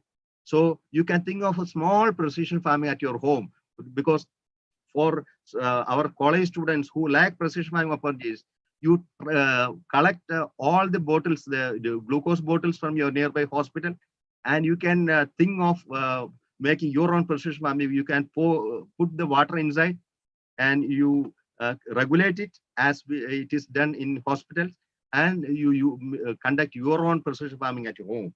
It can be at major level and it can be practiced at your minor level also. So there are gravity drip systems. You can cut and design your own drip system, and you connect your tap to this thing. Now I will tell you about another enterprise on how you can make your own banana seeds, banana seedlings at major level, because it's a very good technology. You hold a banana sucker, you cut it here, you cut it here. After cutting it, you can see the main bud of the banana. You using the knife, you just uh, scoop it out, because we are not allowing the main bud of the banana to grow. You just scoop it out up to this level. A small pit is made. After making the small scoop here, the main bud will not be germinating. Instead, lot of side buds will be germinating. So after this, you have to make 8 cuts on this. 1, 2, 3, 4. Means 8 cuts. This I have made here. 1, 2, 3, 4. If you make 8 cuts, do not cut too deep, just in size, 1 or 2 centimeter only. Just draw a line on that. If you, after this, you prepare, if this prepared sucker is put for germination, you will get 1, 2, 3, 8 seedlings in a period of 2-3 months. It's a very good technology. You can start off thinking such a macro propagation banana nurseries. You think of it. You start such small enterprises for banana nursery, and at your home also you can do it. It is very good technology for banana massing. This thing, then you can think of service providing using drones, because we have drones are used for paddy spraying. Then this that I told about this. Then this is a very good example of medicinal plants being cultivated and sold to herbal remedy companies. Then I'll tell, hello, is clear now?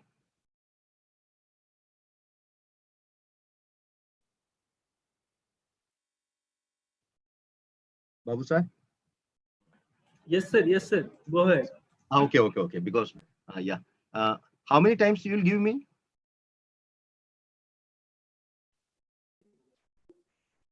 Sir, you can go ahead for 5 minutes, and if you can conclude in that, that will be great, sir. Okay. Yes, Sir. So this thing, yeah, you can start off keyhole farming. It's an African system.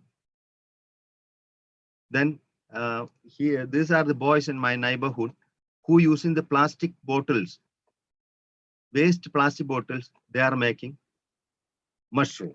So it can be a very good social enterprise. Then we have the lotus here. Using the lotus, we have made lotus root powder, lotus sarbat. Such things, such technologies are available. This is the lotus products. So you can think of such things also.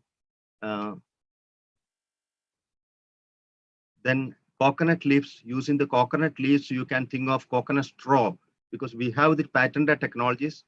Think of making such small technologies. So now quickly in 5 minutes, I will go through the remaining technologies. CFTRA Mysore, they have come out with a banana bar technology, because a banana in plenty, it will be lost.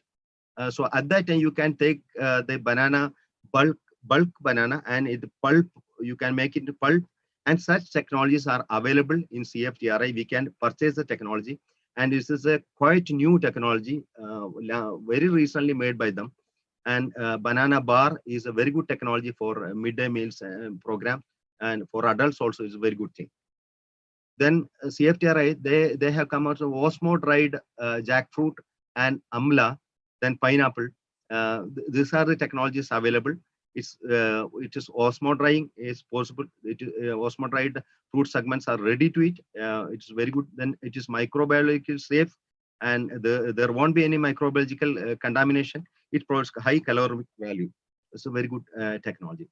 Then banana pseudostem beverage, because entire thing will be waste, because we are not having using banana pseudostem mostly. So using the banana pseudo stem, we can make excellent. Uh,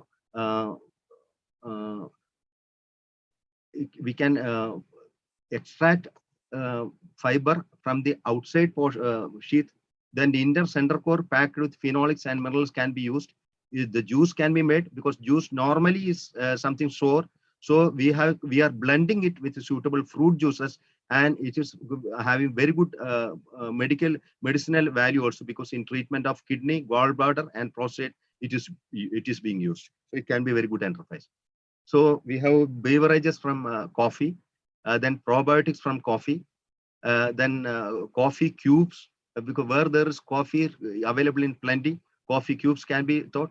Then fish waste is available everywhere. So they have developed a fish gel from the fish waste, and fish gelatin can be made from fish skin, bone, and scaled fishes, and it is available. Those very good promising technology. Now a very good new technology is about the egg delicacies, because egg have trace nutrients, and CFTR developed a shelf life egg, because egg paneer can be made up to 6 months at room temperature. This egg products can be, it will be a breakthrough in your area. You can think of it. Now, so this is a website, and you can enroll yourself for their training programs. Now, you might have heard about avocado fruits, because the IAHR Bangalore, they have come with a very good promising technology on spray dried avocado powder, because you can make collect avocado when in bulk quantities available, and you can make into powder. This powder is it can be kept for 3 months at room temperature. So it's a very, it is an innovative technology. Then jackfruit, when in plenty, utilizing the jackfruit jack seed powder, you can make chocolates, and adding mushroom, you can make of mushroom based cookies. The ready to good jackfruit beverages, because jackfruit can be made into a very good beverages. It can be with a shelf life for 6 months. Technology is available. Conclude. So mushroom, then so the worst enemy to creativity is your self-doubt. As our former president told, fail is the first attempt in learning. And you can think of any of the technologies, start at your level and manage your level, and think of, and for any of help, you can access me on this number, and through OISCA, and we will help you to implement these technologies at your level. Thank you, sir. Thank you so much, sir. I think everybody, I think a lot of comments in the chat box. I think really, sir, once again, it is a really very motivating and a very descriptive address, sir. Always time is short, sir. I know time is very short, but our webinars, we are keeping, we have to give equal time, sir, to everybody. So, and, but we will surely, sir, we will once the COVID ends and once we have everything normalized, we will surely like to have you once again, and all of you individually, and where we have 2 3 hours for each and every speaker to interact with the audience. We would love to have that, sir. But in the digital medium, the time is a constraint, sir. So, Yeah, but yeah, I know. really thankful, sir. I think a lot of comments have come, and I think a lot of people were wanting to hear more from you. But once again, sir, we thank you on behalf of VYK and OISCA for such a detailed presentation, sir. Sir, I hope you can just be there tuned with us for some more Yeah, yeah. time, because we have the question answer session which we will take. So I would request the participants to kindly put their questions in the question and answer box. The chat box is increasing, but question and answer box is still empty. So you can put your question and answers in the question and answer box. It will be easy for us to take down your questions. So now to invite the last and final speaker of the day, uh, Mrs. C. Pungotai. She is the Deputy Director of Agriculture, Department of Agricultural Marketing and Agribusiness, Government of Tamil Nadu. and she will be speaking on business support for agro entrepreneurs. So, just to give you a small introduction about ma'am. Ma'am is the Deputy Director of Agriculture at the Department of Agriculture, Marketing and Agribusiness, Government of Tamil Nadu. She has Oh, been yeah. working with the she has been working yeah, she has been working with the Tamil Nadu government for over 3 decades, and she has served in the Tamil Nadu Forest Department, Horticulture Department, and Agriculture Department, and she has also served as an agriculture officer for more than 22 years. Ma'am, we welcome you to this webinar, ma'am. Ma'am, we welcome you, ma'am, on behalf of Vishwa Yuva Kendra and OISCA. Ma'am, your audio is on mute, ma'am. If you can unmute yourself. Anand ji, if you can unmute, ma'am, if you can Yeah. just kindly yeah, ma'am. Yeah, ma'am. We Yeah. welcome you, Thank you so ma'am. much. Yeah, ma'am. Yeah, Thank you so much. ma'am, the stage is all yours, ma'am. I am profoundly thankful to Dr. Krishna Kumar sir, OSCA International, and Vishwa Yuva Kendra for giving me this opportunity. India has conducive business environment endowed with capital and human resources. Do I share the screen, or somebody is doing it, sir? Ma'am, are you able to, if you're able to share the screen, otherwise we can share it, ma'am. Do you want us to share it on your behalf? Okay, have you given the control? I'll check. Yeah, I think I can share it. Sure, sure, sure.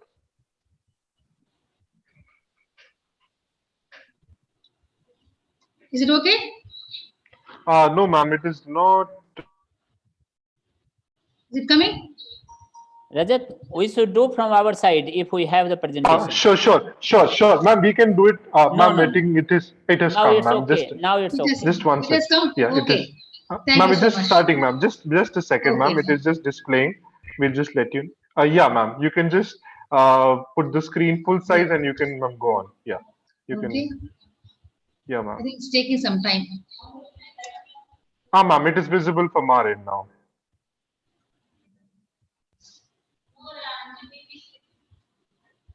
Ma'am, you can. Yeah. Ma'am, sure, you can go ahead, ma'am.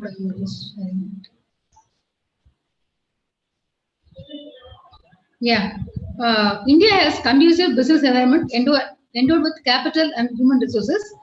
Agri-business sector play a pivotal role in bringing inclusive growth to the country, and entrepreneurs are the building blocks of any economy. Though agribusiness encompasses production, that is input sector, seed, fertilizer, etc., and protection like pesticides, chemicals, and marketing aspect of agricultural produce, and involved in transportation, logistics, and retail sales also. Value addition and food processing has emerged as an important segment of agribusiness. In my session, I would like to highlight on the government support, both central and state, through various schemes available for agri entrepreneurs. Because I am from Department of Agriculture Marketing, I am highlighting this.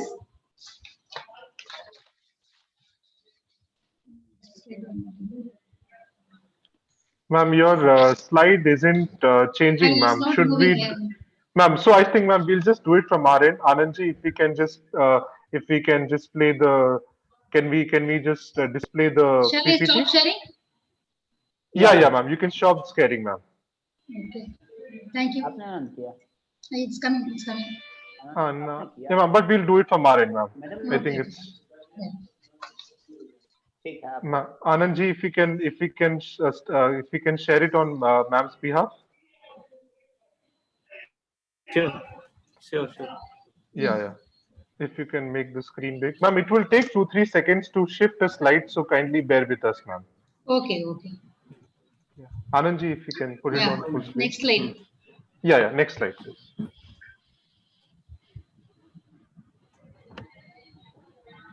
Yeah. So agribusiness involves production, protection, sales, and marketing of the products, besides production of food and fiber. Though agribusiness is involved in these aspects, food processing has emerged as an important segment for agribusiness. Next slide. Next slide, please. Yeah. coming to the Indian scenario, agribusiness, food processing is a sunrise sector which is gaining impetus in recent years. India is supported by fast-growing domestic market and international market, and there is a shift in demographic profile in favor of younger population, increasing surplus income, changing lifestyle, food consumption patterns. That is, packaged and branded food are preferred by younger population, and convenient kitchen solution is become the need of the hour, and health foods have become priority for consumers. So, according to the Ministry of Food Processing Industries, Government of India, food processing industry contributes 1.5% of India's GDP, and it provides direct employment to 13 million people, and it is growing at 11% rate. Next slide, please. Food processing industry depends on agricultural production of the nation, and higher proportion of the land and diverse agroclimatic condition encourages cultivation of different crops in India. We can see that India's share in world's food processing is just 1%, and food processing industry contribution to agriculture sector is 9%. Food processing industry contribution to manufacturing sector is 11%, and the market size for food is expected to reach $544 billion US by 2021, and the output of food processing is expected to reach $535 billion US in 2026, and the packaging food segment has become dominating because of edible oils and dairy products. Next. We can see that the state-wise registered food processing units are high in Andhra Pradesh and Tamil Nadu compared to other states. Next. So, input sector is a very important segment, and here we can see that India fifth largest seed market, and it is the largest consumer of chemical fertilizers and highest number of urea consumers, and it consumes approximately 55 million metric ton of fertilizers per annum, and it is fourth largest producer of agrochemicals next to US, Japan and China. We can see that there is a vast scope in agriculture input like seeds, fertilizer and agrochemicals for agri-business opportunities. Next.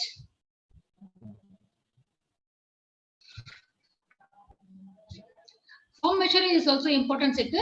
India is the largest tractor market, and mechanization is approximately 45% compared to 90% in most developed countries, and 41 to 50 HP tractors have become a trend, and it is the share in is 46% in the year 2015 from 23% in the year 2010, and now we are four-wheeled tractors and anti-lift tractors have become joined the trend. Next. So coming to Tamil Nadu is one of the most advanced states with highly developed industrial ecosystem. The state is home for highest number of factories and industrial workers. It is ranked second in growth, innovation and leadership India 2019 for economic development in India. It has retained third rank in Sustainable Development Goals India Index 2019. It is well connected with major national and international markets via 4 seaports, 4 international airports, and well-leveled roadways and rail connectivity, and hence it provides vast scope for upscaling the food processing sector in Tamil Nadu. Next slide, please. We can see the production profile also: banana, mango, tapioca, tomato, onion, brinjal, sugarcane, rice, maize, groundnut, and all crops are coming with high productivity. Next slide, please. So it is the second largest producer of poultry and dairy. It is the third largest producer of tea and coffee, seventh largest producer of fruits and vegetables. The key agricultural food products from Tamil Nadu are: first rank goes to banana, tapioca, cloves, flowers, maize and oilseeds. Second rank goes to coconut, tamarind, cereals and sugarcane. Third rank goes to grapes, pulses, turmeric, pepper and jowar. Next, please. Export also one of the important sector which has big opportunities for agro processing. Here we can see a steady outflow of exports from Tamil Nadu to other countries. Next slide, please. Mainly to Arab countries, Southeast Asia, Middle East countries. And we can see that in 2018-19, the exports of agricultural and processed food total to 38.49 billion US dollars. And the main 5 exported commodities were marine products, basmati rice, buffalo meat, spices, basmati rice. Next, please. We can see that apart from these maize, groundnut, small onion, red chilies, moringa, mango, banana, roses, and orchids are also exported to other countries. Next. So, apart from agriculture and horticulture, animal husbandry is also having a big scope in terms of milk, eggs, meat, and fisheries. We can see that India's 4.5% share of milk is produced in Tamil Nadu, and 4 lakh people are associated with milk production in the state, and 11,000 plus milk cooperatives are there, and there are about 17,000 milk producing unions in Tamil Nadu. So there is a large scope for agro processing in Tamil Nadu. Next. Fisheries. Fisheries sector is growing in a fast pace, and fish processing has picked up highly in Tamil Nadu. You can see that there are 13 coastal districts in the state, and the state has 3.7 lakh hectare of water spreads, which is suitable for fish culture, and the state has reached 1.97 lakh ton fish production, and it has around 6 lakhs and 16,633 fishery cooperatives. Inland fishery is also encouraged, and coastal aquaculture is also being practiced in Tamil Nadu. Next, please.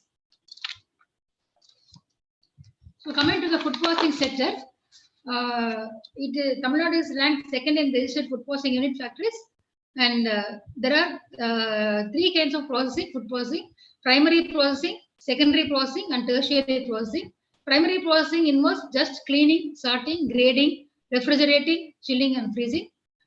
Secondary processing means it involves slices, pulps, flakes, paste, flour, broken rice, skimmed and dried milk, chilled, cut, fried, all these kinds of activities.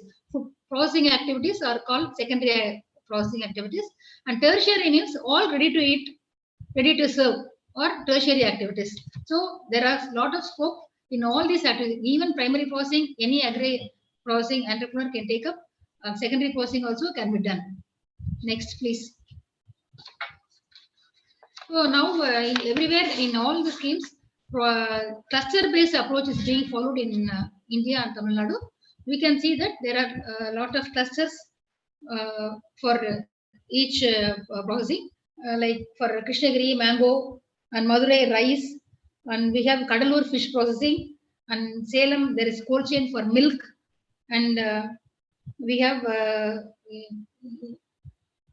Perambalur also we have maize. The lot of clusters have been identified for each district of Tamil Nadu. Next. So coming to the government initiatives, our government has a lot of initiatives like Make in India, Startup India, Atal Innovation Mission, New Generation Innovation and Entrepreneurship Development Center, Startup Program, MSME subsidies are made available for the agro entrepreneurs. So in Sampada scheme, Government of India has given 6,000, it has committed 6,000 crore in mega food parks, and there are 7 schemes like cold chain, agro processing cluster, creation and expansion of food processing preservation capacities, creation of backward and forward linkages, operation wheels, like that. Several schemes are there. And another scheme is recently introduced, that is PMFME, Pradhan Mantri, formalization of micro food processing enterprises. Another one is Gram Samriddhi Yojana, and we will see detail in the next slides. The state government of Tamil Nadu have released many policies. We can see that in under Gram Samriddhi Yojana, funding is given for unorganized food processing sector. Around 3,000 crore is infused, and it is a World Bank and central government contributed scheme. Under Pradhan Mantri Kisan Sampada Yojana, around 5 crore to 10 crore subsidy grant is given for depending upon the various schemes. It is all available in website. Anybody can read it and utilize it for themselves. Next, please.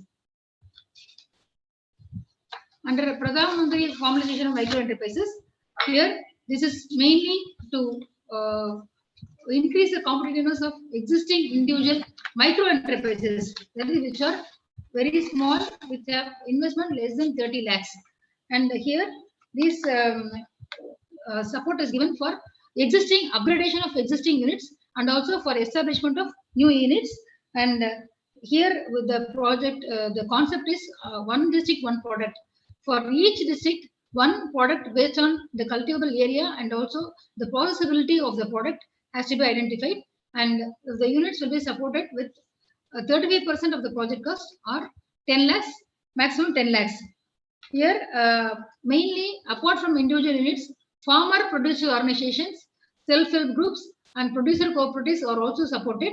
And total outlay is rupees 10,000 crore for India, and it is shared in 60-40 ratio between central and state. For Tamil Nadu, for 5 years, 10,975 micro food processing units will be covered with this credit-linked subsidy. Next, please. So these are the government schemes implemented in Tamil Nadu. This is Supply Chain Management Scheme, Promotion of Farmer Producer Organizations, Contract Farming Act, Commodity-Based Cluster Development, Infrastructure Development, Incentives and Support Measure under Food Processing Policy, Convergence with other schemes, Ease of Doing Business, and Promotion of Food Parks. So next, please. Infrastructure. So a lot of infrastructure facilities have been created for the use of agro entrepreneurs, which are listed below. Around 465 storage godowns with a capacity of 5.53 lakh metric tons are made available. There is a central market for fruits, vegetables, and flowers at Kallikudi, Trichy, where 673 shops are available. And there is a maize, exclusively for maize, market promotion center is at Kadalur. And there is a coconut value addition center in Kanyakumari. And cold storage units have been established, total number 194 with a capacity of 17,000 metric tons. And farmers market, which we call as Ulavar Sandai, there are 179 numbers, in which all the FPOs are given a retail outlet space for marketing their produce. And Agmark labs are there, 31 labs. And specialized market complex, like for flower market, there is one flower market in Hosur. And for banana, there is a market complex in Teni and Trichy. And for chilies, there is one market in Yetivail, Ramnad. And we have coconut in Pollachi. And we have 4 banana ripening chambers also. All these can be utilized by the agro entrepreneurs. Next, please. So this is a Tamil Nadu Supply Chain Management Program.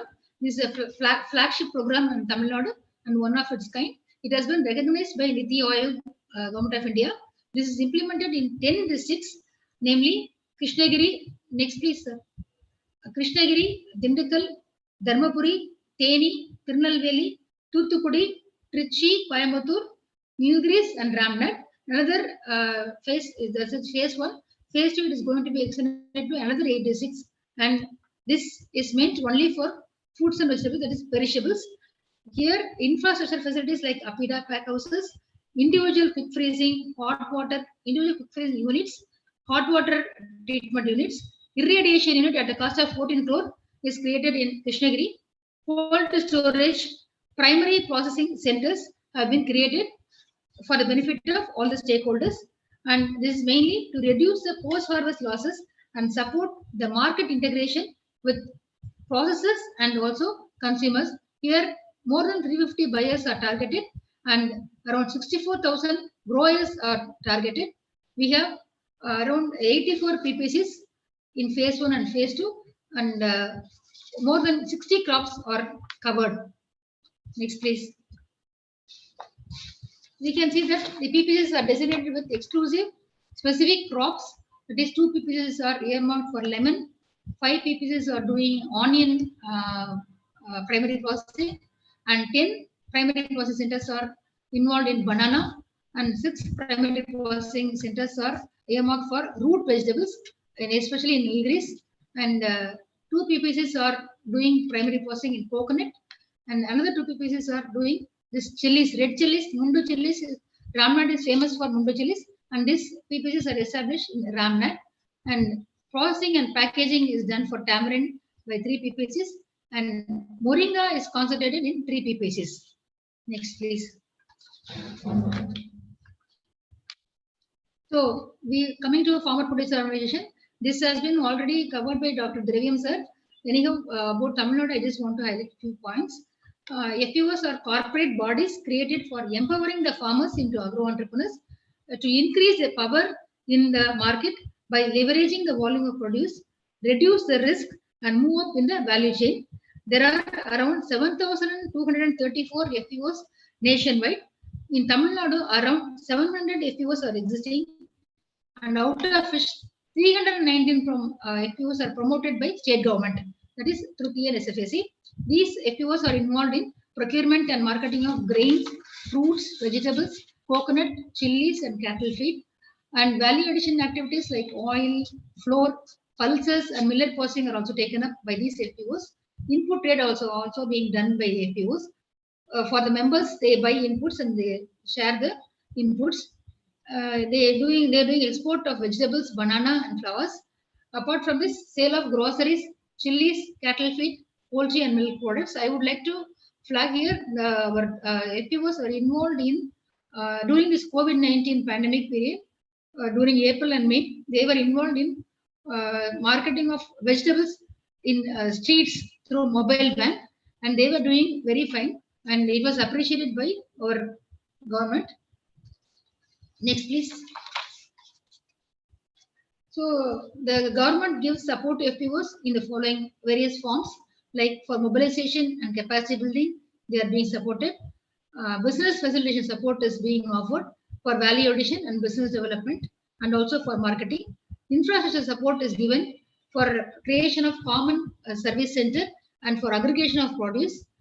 The strengthening of regulatory framework assistance is given, and funding support is given in terms of grant in aid by means of 3 components: mezzanine assistance, credit guarantee assistance, and interest subvention.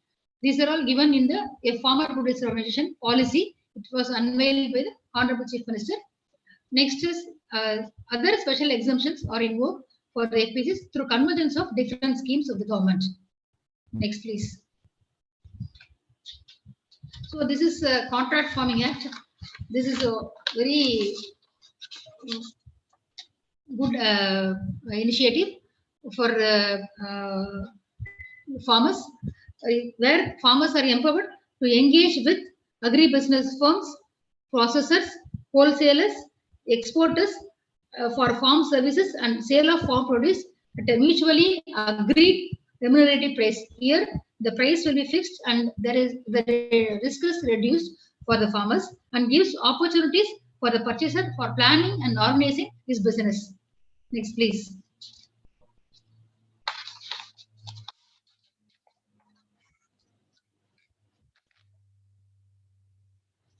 This is the Government of India has launched ENAM Pan-India Electronic Trading Platform to facilitate farmers, traders, buyers, exporters, and processors.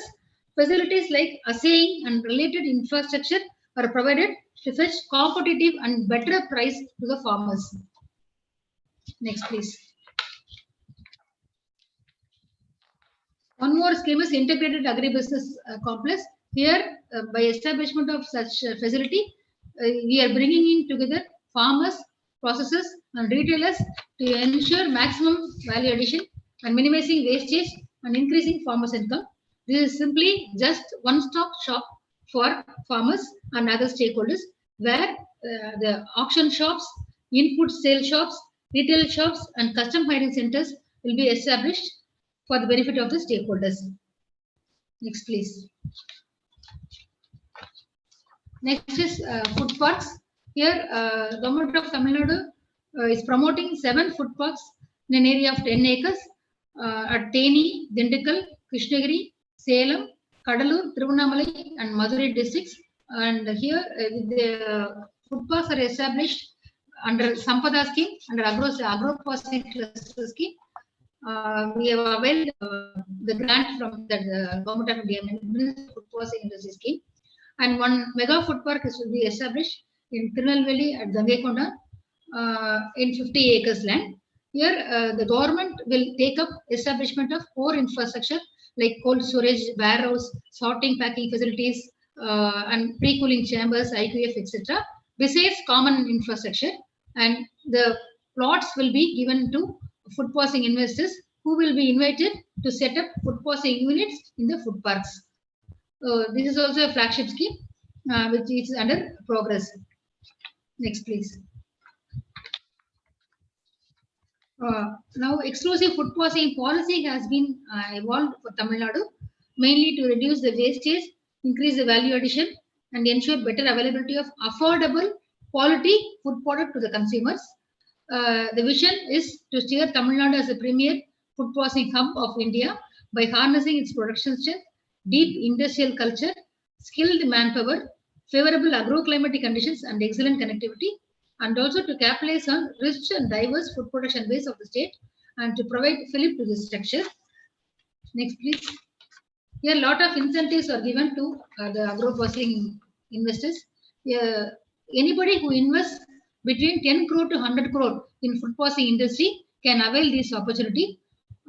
15 incentive measures like land, water, power, capital subsidy incentive and payroll subsidy, interest subsidy, increased interest subsidy for women and SC/ST, special subsidy for medium level investment, stamp duty exemption, market fee exemption, marketing assistance, quality certification, transportation assistance, export incentives, skill development initiative, and R&D are being extended to the food processing investors.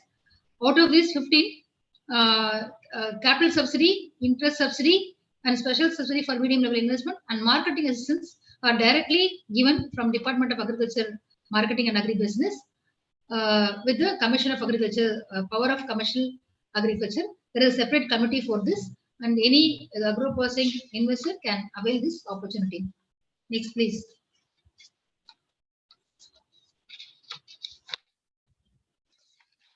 Next, please.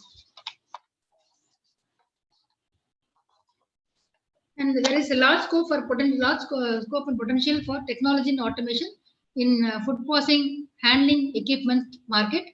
Here we can see that globally the equipment market is projected to reach $196.6 billion by 2025, and that is CAGR of 6.2% from 2019.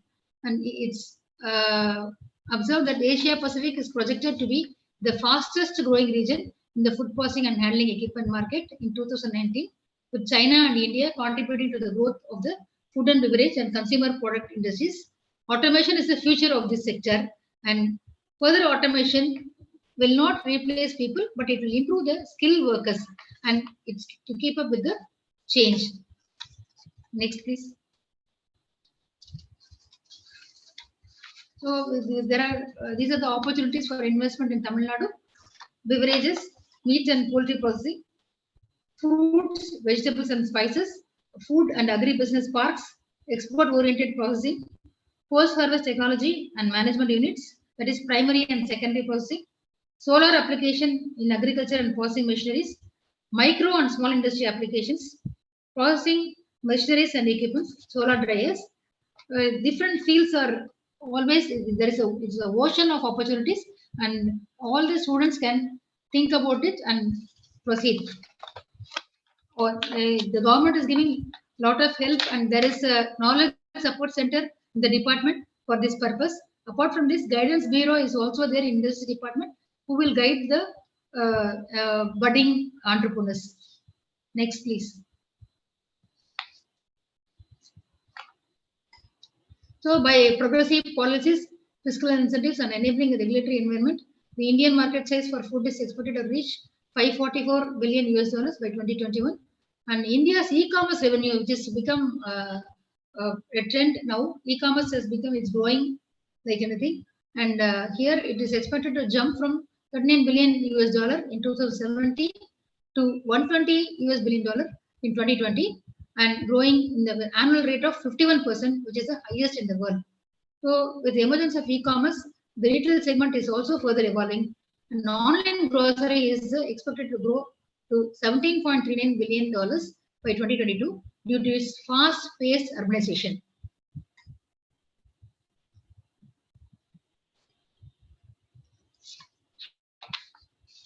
So, thank you, sir.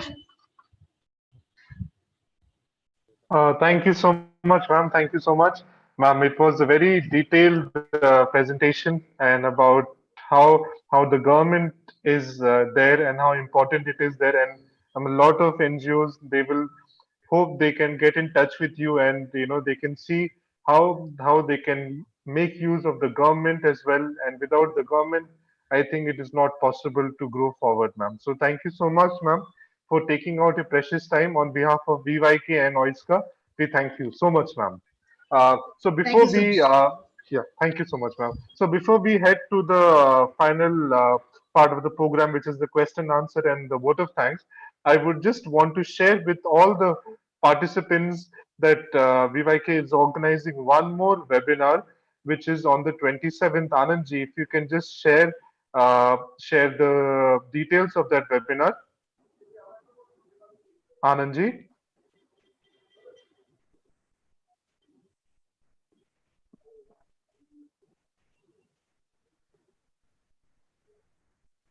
Uh, so VYK and Mewar Institute, which is based in Ghaziabad in Uttar Pradesh, it's basically a webinar on COVID-19 role of youth in response, resilience, and recovery. And this is being organized on the 27th of November from 11 a.m. to 1 p.m. And we hope that the students and the youth and NGOs can participate, because COVID is a very important issue that problem we are facing, and the youth has a very important part to play. And we have three eminent speakers from various fields who will be talking about this topic. So we look forward to having a good number of participants who can learn from this. Thank you so much. Now I would kindly request Krishna Kumar sir to kindly take up some questions, as we have limited time. So, sir, we would request you to take up the questions, sir.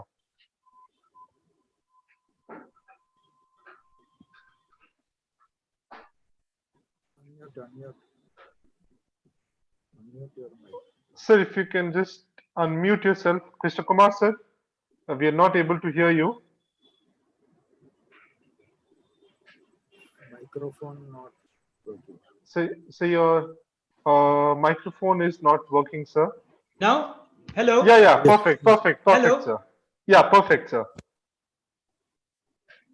Sir, we have lost you once again. Hello. Yeah, it's fine, sir. Fine. Okay. Yeah, perfect, sir. Yeah. Thank you, Mr. Rajat. I think we've had three excellent speakers, and the chat boxes have thrown up quite a lot of questions. I think the question answer session also, there were quite some questions, but then we definitely would like to ask our speakers, learned speakers, one or two, three questions, which I think they can decide as to who will answer. We will throw open the questions, and one by one, if they can give some answers, it would be good, I thought. The first question probably is this: should agri-entrepreneurship be an added subject in the National Education Policy 2020? Will Dr. Draviam like to answer this, yes, please? Sir. Okay, sir. Okay, sir.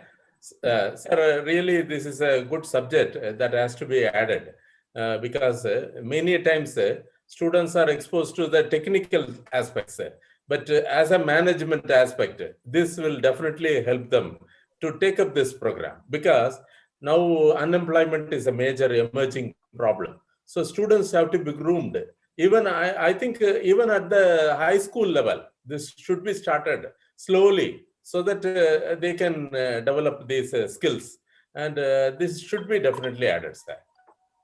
Thank you, Dr. Draviam. I think that's very convincing. The second question is, how can we attract and include the modern young generation towards agri-entrepreneurship? I think maybe yes, Abdul Jabbar sir. Yeah. Abdul Jabbar sir is. Dr. Abdul Jabbar ji, do you like to answer this? Yeah. Dr. Jabbar is there? Yeah, Yes, I'm sir. here. Yeah, Okay, thank sir. you.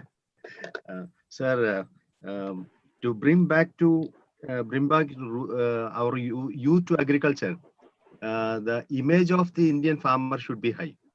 That is the first thing, because for the last, I am with the young generation for the last 15 years, because we are showcasing them an image of a farmer who is deeply struck in sorrows and those things.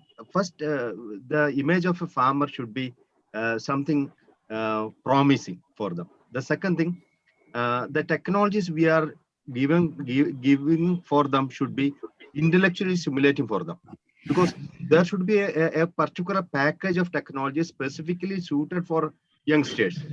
The common technologies practiced in the middle of the fields may not be suitable for them. So in nutshell, very thrilling value addition technologies and sophisticated, easy and modernized technologies should be showcased exclusively for the rural youth. Then they will come, definitely. Thank you. Because I am I would like to separate. Yeah, wonderful. I think, thank you very much. And the third question, and the last one probably, due to unavailability in jobs in agriculture sector, individuals avoid adopting it as a profession. How can we popularize agriculture in the labor market? Mrs. Pungoday? Yeah, madam. Mrs. Pungoday? Sir, can you please repeat the question, sir, once again? Yes, please. Due to unavailability in jobs in agriculture sector, individuals avoid adopting it as a profession. How can we popularize agriculture in the labor market? Yes, sir. This problem is persists now because laborers are in very high demand nowadays. That's why agriculture is not able to come up like it was before the previous years. And mechanization can be one of the solution. Instead of labor, we can use mechanized harvesting operations, mechanized activities, cultivable activities, sir. That is one of the options, sir. Sir? Okay. Yes. And only educating the about agriculture from school days, we can improve the things, sir. Thank you, Madam Pungoday, for that reply. I would add some more things. Sir, actually, because the wages what is paid to farmers is low, this laborers in farm. So in order to enhance the wage, they should be skilled. So skilling through ASCII programs like that, once they are skilled, definitely their earning will increase. Then more and more laborers will be interested to join into farm labors. So I think that is very important, and KVKs can definitely help in skilling our farm laborers to take Excellent. up Thank you, Dr. Dirvem. Yes, Thank you, Dr. Dirvem, and all three speakers for that excellent replies also. I'm sure today's talk must have captured the minds of a lot of youngsters who were there. 500 plus people were there. I'm sure, as told in the beginning itself, it should have touched the minds and heart of quite a lot of youngsters. We hope to see something good coming out of this. Over to my young friend Rajat for necessary action. Yeah, thank you so much, sir. We had 500 people in there, and we have almost 150 people still joined with us. So we understand how enthusiastic youngsters, NGOs are still, and there is maybe a new wave for agriculture which might just start because of this COVID. So we have to be sad, of course, through COVID, but we should be also we need to be happy that because of such a pandemic which has come, people have now thought about alternatives, because until something hard strikes us, we do not know what is there and what is opportunities there. So of course, in the better story, your story, we see so many people who are leaving city-based jobs and going to villages. So that is there. So we thank all the speakers once again. Now I would like to invite Mr. Arvind Babu, who is the Director and Secretary General of OISCA International South India Chapter, to kindly give the vote of thanks, sir. Over to you, sir. Okay, good evening all. Since already late, I am not touching the subject. I just mentioning about Vishwa Yuva Kendra and OISCA International. Both are very old organizations. Both organizations started in 1961. These organizations are going to celebrate their 60th anniversary this year. So we are very much thankful to Vishwa Yuva Kendra for joining hands with us to hold Agro Entrepreneurship Development webinar. Thank you so much, Mr. Uday Shankar Singh, Mr. Rachat Thomas, for all your cooperation. Earlier also, you have cooperated so many programs with us. And I also got a chance to train during 1978 onwards. I got training from Vishwa Kendra that helped me a lot. So I remember that thing at the moment. So on behalf of OISCA South India chapter, I wish to express our sincere thanks to Vishwa Kendra for joining hands with us. And I also wish to convey our special thanks to Dr. J. Diravalian, Dr. P.K. Abdul Jabbar, Mrs. C. Pungutai, for their wonderful sessions. Thank you so much on behalf of OISCA South India chapter and Vishwa Yuva Kendra. We express our sincere thanks to these three eminent personalities.